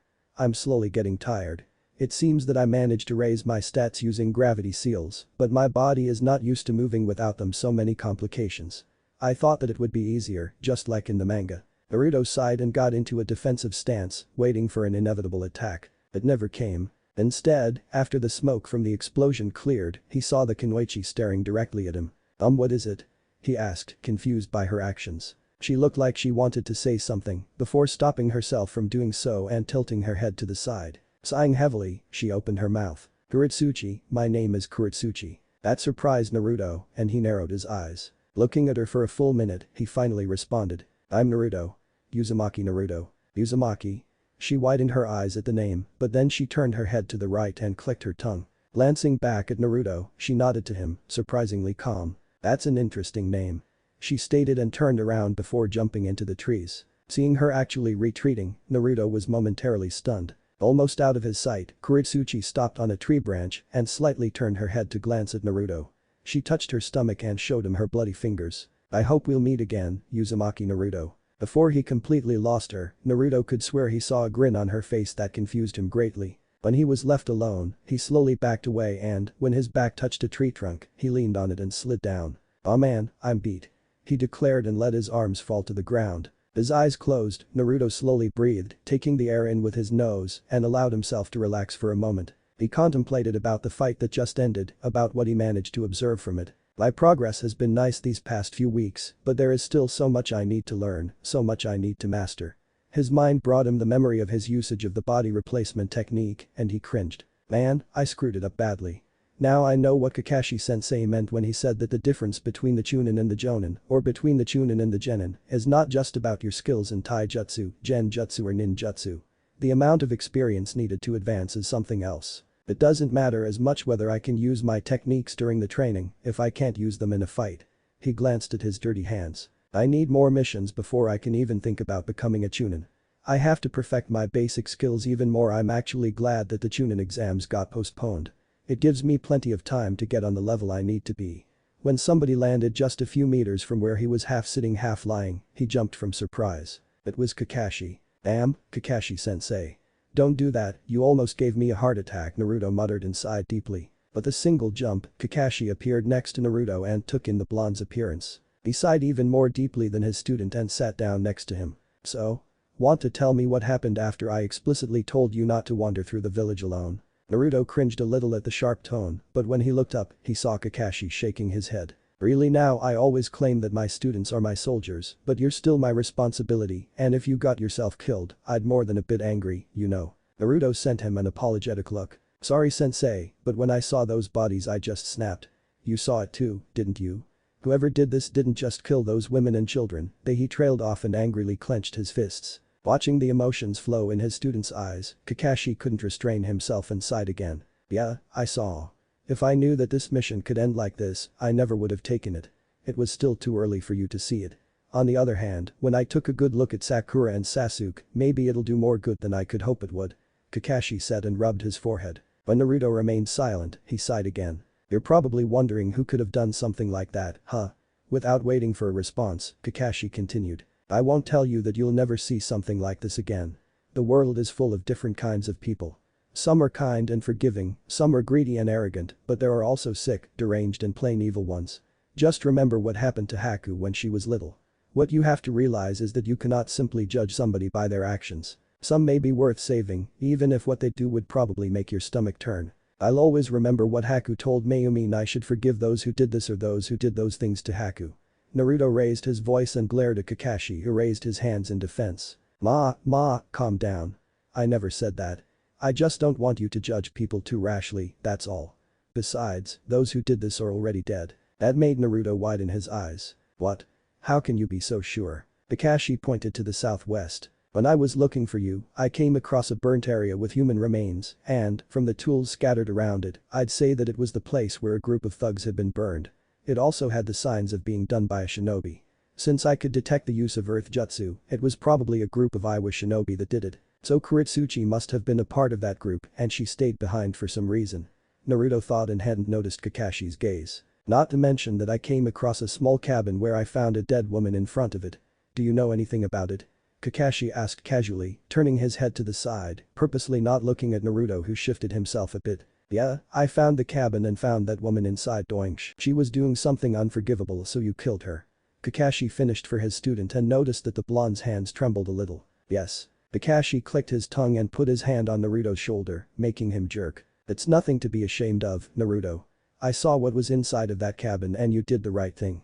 That woman wouldn't have been able to live peacefully after what she did. I'd say you probably helped her. He stated and waited until Naruto glanced at him. Yeah. Kakashi gave him a moment before asking again. You still haven't told me what happened here. He noticed that beads of sweat suddenly appeared on Naruto's forehead and he narrowed his eyes. Naruto. The blonde chuckled nervously and looked at his feet as if they suddenly started to look interesting. Haha, you know, the usual. I came across somebody who picked a fight so I defended myself. Fine. I came across an Iwa Kunoichi who seemed to hold quite the grudge against the Yellow Flash and thought that I was his descendant. But I can't be, right? I mean, old man Hokage told me that my parents were simple merchants, right? Naruto congratulated himself for his performance and had to suppress his grin when Kakashi's eyes almost bulged out of their sockets and he started to sweat a lot. Oh really? Calm down, Kakashi. He still looks clueless. I have to play this right. Kakashi was mortified and in his mind cursed the Hokage for forcing him to participate in this farce. He took a deep breath to calm himself down and put on a strict expression. That was dangerous, Naruto. You should have immediately tried to escape. Naruto shrugged. I tried, but she was a chunin, a strong one at that. I had no choice but to try to stall and hope that you'd notice the signs of a fight. Kakashi stared at Naruto for a full minute. You fought off an Iwa chunin. That's actually impressive. He had to praise his student as Kakashi knew how ferocious shinobi from Iwa could get when somebody mentioned the Yellow Flash in their vicinity. Thanks. But it looks like you haven't escaped unscathed. Kakashi pointed to the burnt leg and cuts on his shoulder and left cheek. Naruto gave him a small smile. What can I say, she really was strong. It actually left me with things to think about. Really? For example what? Kakashi peeked at his student curiously. Well, first and foremost, I know that I'm not at the chunin level yet. Even after my training with gravity seals, she was still stronger and a lot faster than I was. Kakashi's eyes widened a little. Tell me, Naruto, at what level of gravity seals are you currently on? I think I'm halfway between the third and the fourth. Naruto stated with a thumb on his chin, missing the small flash of shock that passed through Kakashi's eyes. He's already that far. That means he should be around the low-level chunin agility or a bit under it. If that Iwa Kunoichi was still a lot faster than him, who was she? He thought in bewilderment. Now that I think about it, she must have felt you coming close or else she wouldn't have walked away from the fight when she was winning. The funny thing is, when we exchanged names and she touched the place where I managed to wound her, she actually grinned and said that she was hoping to meet me again. Naruto continued while Kakashi stiffened at that and slowly turned to him. Naruto, he started slowly. What was the name of that chunin? Naruto didn't even turn his head and answered casually. Oh, she said her name was Kuretsuchi. Slap. This time Naruto turned his head in surprise to see Kakashi slapping himself on the forehead repeatedly, sweating bullets. Hey Kakashi-sensei. Kakashi shook his head and told him that he was fine. Why did it have to be that Tsuchikage's granddaughter? If what I heard about her is the truth, then his future will be more than just interesting. The Jonin thought and shook his head once more. His student really had a knack for getting into trouble. Hokage's tower, 2 days later. Kakashi watched his 3 students leave the office, leaving only him and the Hokage present. He intended to talk about the fight Naruto had gone through during the mission. The fight with an Iwa shinobi, something that shouldn't have happened in the first place. Surprisingly, after he and Naruto returned to their group, they found Sasuke and Sakura calmly waiting with completely depressed clients. The mission and what they saw during it must have shaken the two of them, as it was until that moment quite unthinkable that Sasuke wouldn't question Naruto's banged-up appearance or that Sakura wouldn't yell at them for being late. They simply acknowledged the presence of their teammate and their sensei with a nod and waited for their next instructions. Using the situation, Kakashi explained that they had nothing to do there as the mission couldn't have been completed for obvious reasons and so they were planning to return to Konoha as early as possible. At first, Kakashi wasn't sure what to do with their clients. They had just found out that their remaining family was brutally murdered, so it was understandable that they would be devastated. Even more so when Tenichi found the dead bodies of his wife and daughter. However, as if on autopilot, the man asked Kakashi if they could return with them to Konoha, where they would stay from now on. Kakashi didn't question their decision and agreed to it soon after. Traveling at a fast pace, they managed to return after 2 days. Tanichi and Kenichi quickly excused themselves and went off to find a place to sleep in, while Kakashi gave a report of the mission to the Hokage. While doing so, he took a good look at his students and was glad to see that they weren't looking pale anymore, and Sakura even managed a small smile before they left. That was quite the disastrous mission. The Hokage stated, putting down his hat so that he could massage his scalp. Yes. I didn't want them to see something like that this early, but what is done, is done. My only hope is that they will learn from this experience. Mainly Sakura and Sasuke, Naruto is already changing. Kakashi nodded with a heavy sigh. The Hokage finished rubbing his head and crossed his hands, using them as a support for his chin. Speaking of Naruto, I'm guessing something happened to him again. Yeah. The old man closed his eyes for a moment. So? What mess has he got himself into this time? Kakashi leaned on the table and gave the Hokage a serious gaze. He snapped after learning about what happened in the village and separated from the group. Soon after that, he came across a cabin where he found a woman doing disturbing things to a child, and so he killed her. To his account, the Hokage didn't even blink. I sense that is not all. Kakashi shook his head. Yes. After he did it, he came across an Iwa shinobi, a kunoichi to be precise, who, after seeing Naruto's appearance, engaged my student in a fight, yelling something about getting revenge on the descendant of the yellow flash of Konoha. That made the Hokage widen his eyes, and tiny beads of sweat appeared on his forehead. Well, it is good that he returned unharmed. It is not good, Hokage-sama. It gets worse. Kakashi replied and watched as the Hokage quickly pulled out his tobacco pipe and lighted it up before motioning for Kakashi to continue. What can be worse? An Iwa shinobi attacking our shinobi and Naruto getting too close to the truth isn't enough. Kakashi nervously chuckled. Ah, you see, that Iwa shinobi who attacked Naruto was actually Kuretsuchi-san, the granddaughter of the current Tsuchikage. He said, and only the seriousness of the situation prevented him from chuckling when the pipe fell from the Hokage's mouth and landed on his lap, burning him. The Hokage cursed and quickly grabbed the pipe. He stared at Kakashi and took a deep breath from the pipe. Blowing some smoke into the room, the Hokage's mouth twitched. You're right, this is even worse. Tell me exactly what happened. A few minutes later, the Hokage was sprawled on his chair behind the table and was furiously smoking his pipe, creating a bigger and bigger smokescreen with every exhale. I have to say, Naruto must have advanced quite far in his training to fight that well with the Tsuchikage's granddaughter, but that's the only positive thing that I can see. That girl isn't stupid, and I don't think she was fooled with what Naruto told her. We can only hope that she won't mention Naruto to the old fossil. The Hokage stated and rubbed his eyes. On the other hand, it's better than her outright learning the truth.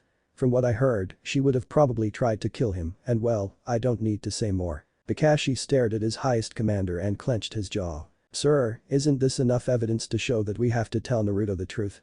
I'm beginning to think that he knows the truth and only plays the fool. There's something different about him ever since we returned from the mission in Wave. The Hokage shook his head. No. Why, sir? It's clearly pointless to lie to him anymore, and I don't want him to suddenly tell us that he knows before we could have the chance to explain it to him. Kakashi insisted, and seeing that he wouldn't back off without a good argument, the Hokage pointed towards the painting of the fourth Hokage that was hanging on the wall, next to paintings of other Hokage. I can't tell Naruto right now, because Minato himself stated so. The Jonin looked between the painting and the Hokage with wide eyes. What do you mean? A long time ago, I found 2 letters in Minato's house. The first one was meant for me, and it only states that I should give the other one to Naruto only after he becomes at least a chunin, or after I deem him strong enough.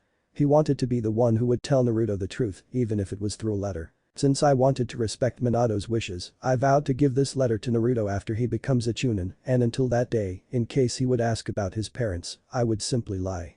It gets harder and harder every time I see him, believe me, because every time I see him, the similarity between him and his father increases and I lose more and more of my resolve. The Hokage explained bitterly. Kakashi walked to the painting, glanced at the smiling face of his late sensei, and closed his eyes for a moment. I don't think I agree with you, sensei, but I'm in no position to question your decision, being a failure and all. He turned to the Hokage and nodded. Fine, sir. I won't bring it up again. What about the matter with Kuretsuchi-san? The Hokage waved his hand. If anything happens, I'll deal with it myself, but for now, we shouldn't make a big deal out of it. If what Naruto thought he saw was right, the only thing we can conclude is that Kuretsuchi-san marked Naruto as her lifetime rival, which may turn out bad, but also good. He replied. But I sincerely hope for the latter.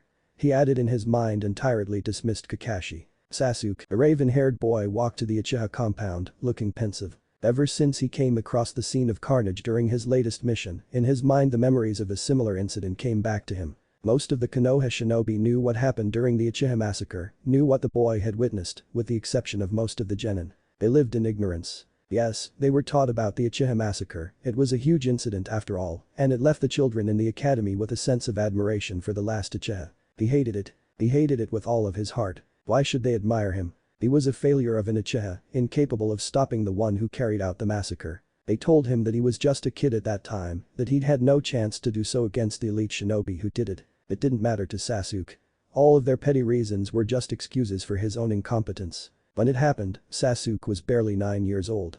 At that age, his older brother had already graduated and was nearing a promotion to a chunin, not to mention that he'd already mastered Konoha's strongest jutsu, the Uchiha Sharingan. By the time he was 13, he became an Anbu captain. Sasuke was now 12 years old, his 13th birthday was just behind the doors. How did he compare to his brother? A failure.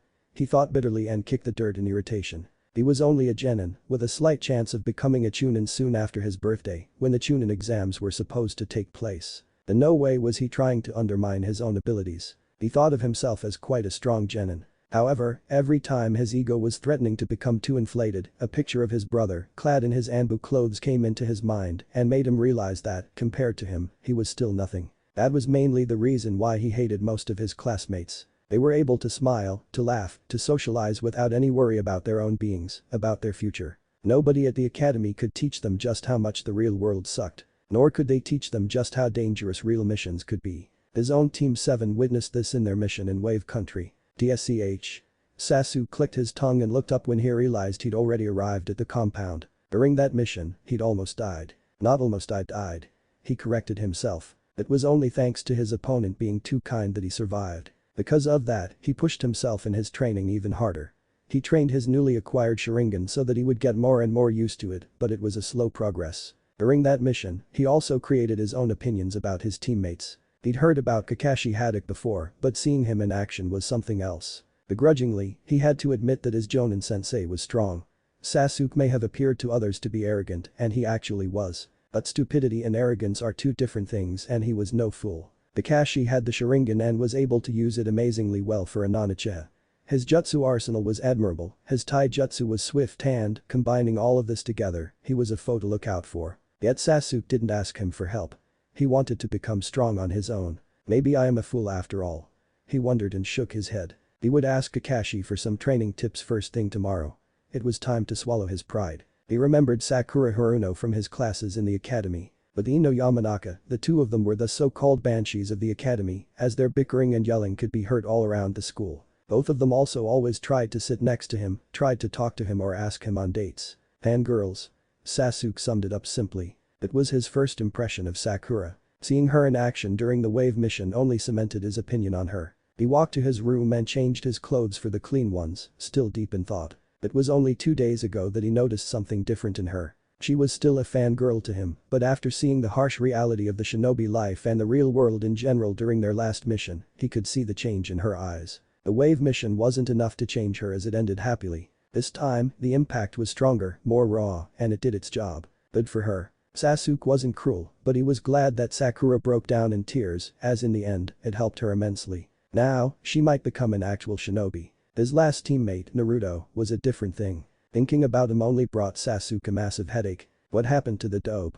This question had been on his mind since the mission in Wave. Sasuke was aware of Naruto since he was little, but never cared to find any information about him, as he considered him to be a nuisance. While they were in the academy, he was a loud mouth, and the boy seemed to slowly create a small rivalry between them. Not that Sasuke cared, he had different goals in his mind. After they became teammates he started to watch the blonde more closely. He was a loud mouth, a nuisance, but he also confirmed the rumors that were surrounding him. Naruto was indeed the #1 most unpredictable shinobi in Konoha. He appeared to be stupid, but he could also come up with the weirdest ideas that sometimes did wonders. Not to mention that the knucklehead had incredible willpower. That was the only thing Sasuke envied him. What happened during the mission in Wave and after it, however, confused Sasuke. He no longer knew what to think of the blonde. He changed and Sasuke sometimes found himself to actually be glad that Naruto was his teammate. The blonde became more responsible and dependable.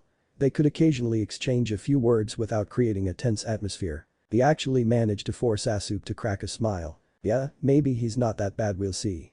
Sasuke thought to himself and, entering his training grounds, he stopped the flow of his thoughts and began to concentrate on his training. Just wait, Nai-sen wait for Sasuke-cha. Sakura, hello, welcome to, oh it's you, forehead. Ino Yamanaka snorted when a pink-haired girl entered the flower shop that her family owned and where she worked during her free time. Hey Ino.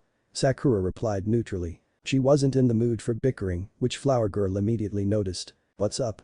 Sasuke-kun refused to go on a date with you again. Ino grinned a little, but it faded away when Sakura shook her head and sat on the free chair near the counter. With a sigh, Ino took off her gloves and sat next to her former best friend. I don't have all day, you know. She said, trying to force Sakura to talk. Sakura nodded but continued to look at the ground. We've just returned from a mission. And? The girl with the big forehead turned to Ino and grimaced. It was horrible. We came to a village and the villagers were all dead. Ino frowned. Aki. I know that seeing dead bodies isn't nice, but you should have seen some already, right? Sakura shook her head. This was different, Ino pig. Those bodies dismembered, the cut-off limbs were everywhere. The soil was so soaked with blood it became a mud. She explained and watched as Ino grimaced. Yeah, that is a bit different. That's not all. Kakashi-sensei said. He said that whoever did this killed the men, but they raped all of the women and children to death. Sakura gulped and had to suppress the urge to vomit. Sitting next to her, Ino wasn't faring any better and, when she imagined the scene, she had to take a deep breath. That's horrible. She whispered. Yeah. Did you ever come across something like that with Asuma-sensei? Sakura asked suddenly. No, we mostly did D-rank missions where there is a low probability of such things. I mean, we came across a few dead bodies, but mostly by accident. They weren't connected to our missions. Ino replied and looked up when the bell at the entrance rang, alerting her of a customer. After she dealt with him, she sat back down next to Sakura. I think I know why Sasuke-kun thinks I'm useless. Sakura stated. Ino widened her eyes a little. Huh? What do you mean? The pink-haired girl chuckled sadly and glanced at her soft hands. When we were on a mission in Wave Country, I couldn't help him fight Zabuza, her Haku. When I thought he was dead, I broke down and cried. During this mission, when I realized what had happened to the village, I broke down again every single time. I was useless. She explained in a sad voice and jumped a little when she felt a hand on her shoulder. Well, you can't blame yourself, big forehead. I mean, you just came out of the academy so you aren't used to things like that. Sasuke-kun on the other hand is in a chair. I'm sure he knows and has experienced more than the rest of us. It's only understandable that he could have acted when you couldn't. Ino tried to reassure her. Sakura chuckled again. The funny thing is, while I was useless, Sasuke-kun wasn't left alone. The one who helped him was the idiot. He helped him fight Zabuza, Haku, he even talks to him now and, what is most important, he didn't break down during our last mission. Ino looked at her in surprise. Naruto idiot did. Yeah, it's like Sasuke-kun is slowly accepting him and I think I'm actually jealous of the blonde-haired idiot for that. The two of them remained silent for a while. However, soon enough, Ino jumped out of her chair and grabbed Sakura's hands. Come on, big forehead. Even though we aren't best friends anymore, I just can't let my biggest love rival remain this depressed. Come on, it's time to look at my collection of Sasuke-kun's photos. Sakura let Ino pull her to the blonde's room where she was showed countless photos of their favorite Konoha shinobi, and she couldn't resist smiling a little. When she was leaving the Yamanaka's household 2 hours later, Sakura was feeling a lot better. The time spent with Ino gossiping about happenings in the village lifted the weight she was carrying on her shoulders. She was grateful for that. But she still couldn't completely shake the feeling she'd had ever since she saw that scene in the village. She realized that if she stayed the same, she wouldn't be able to survive in a world where things like that could happen. Looking back, she wasn't even aware that Sasuke had actually hugged her, not until later. That bloody scene in the village had left her that stunned. She now knew what she had to do. If Sasuke-kun is accepting Naruto because he is actually helpful, I just have to train so that he can rely on me.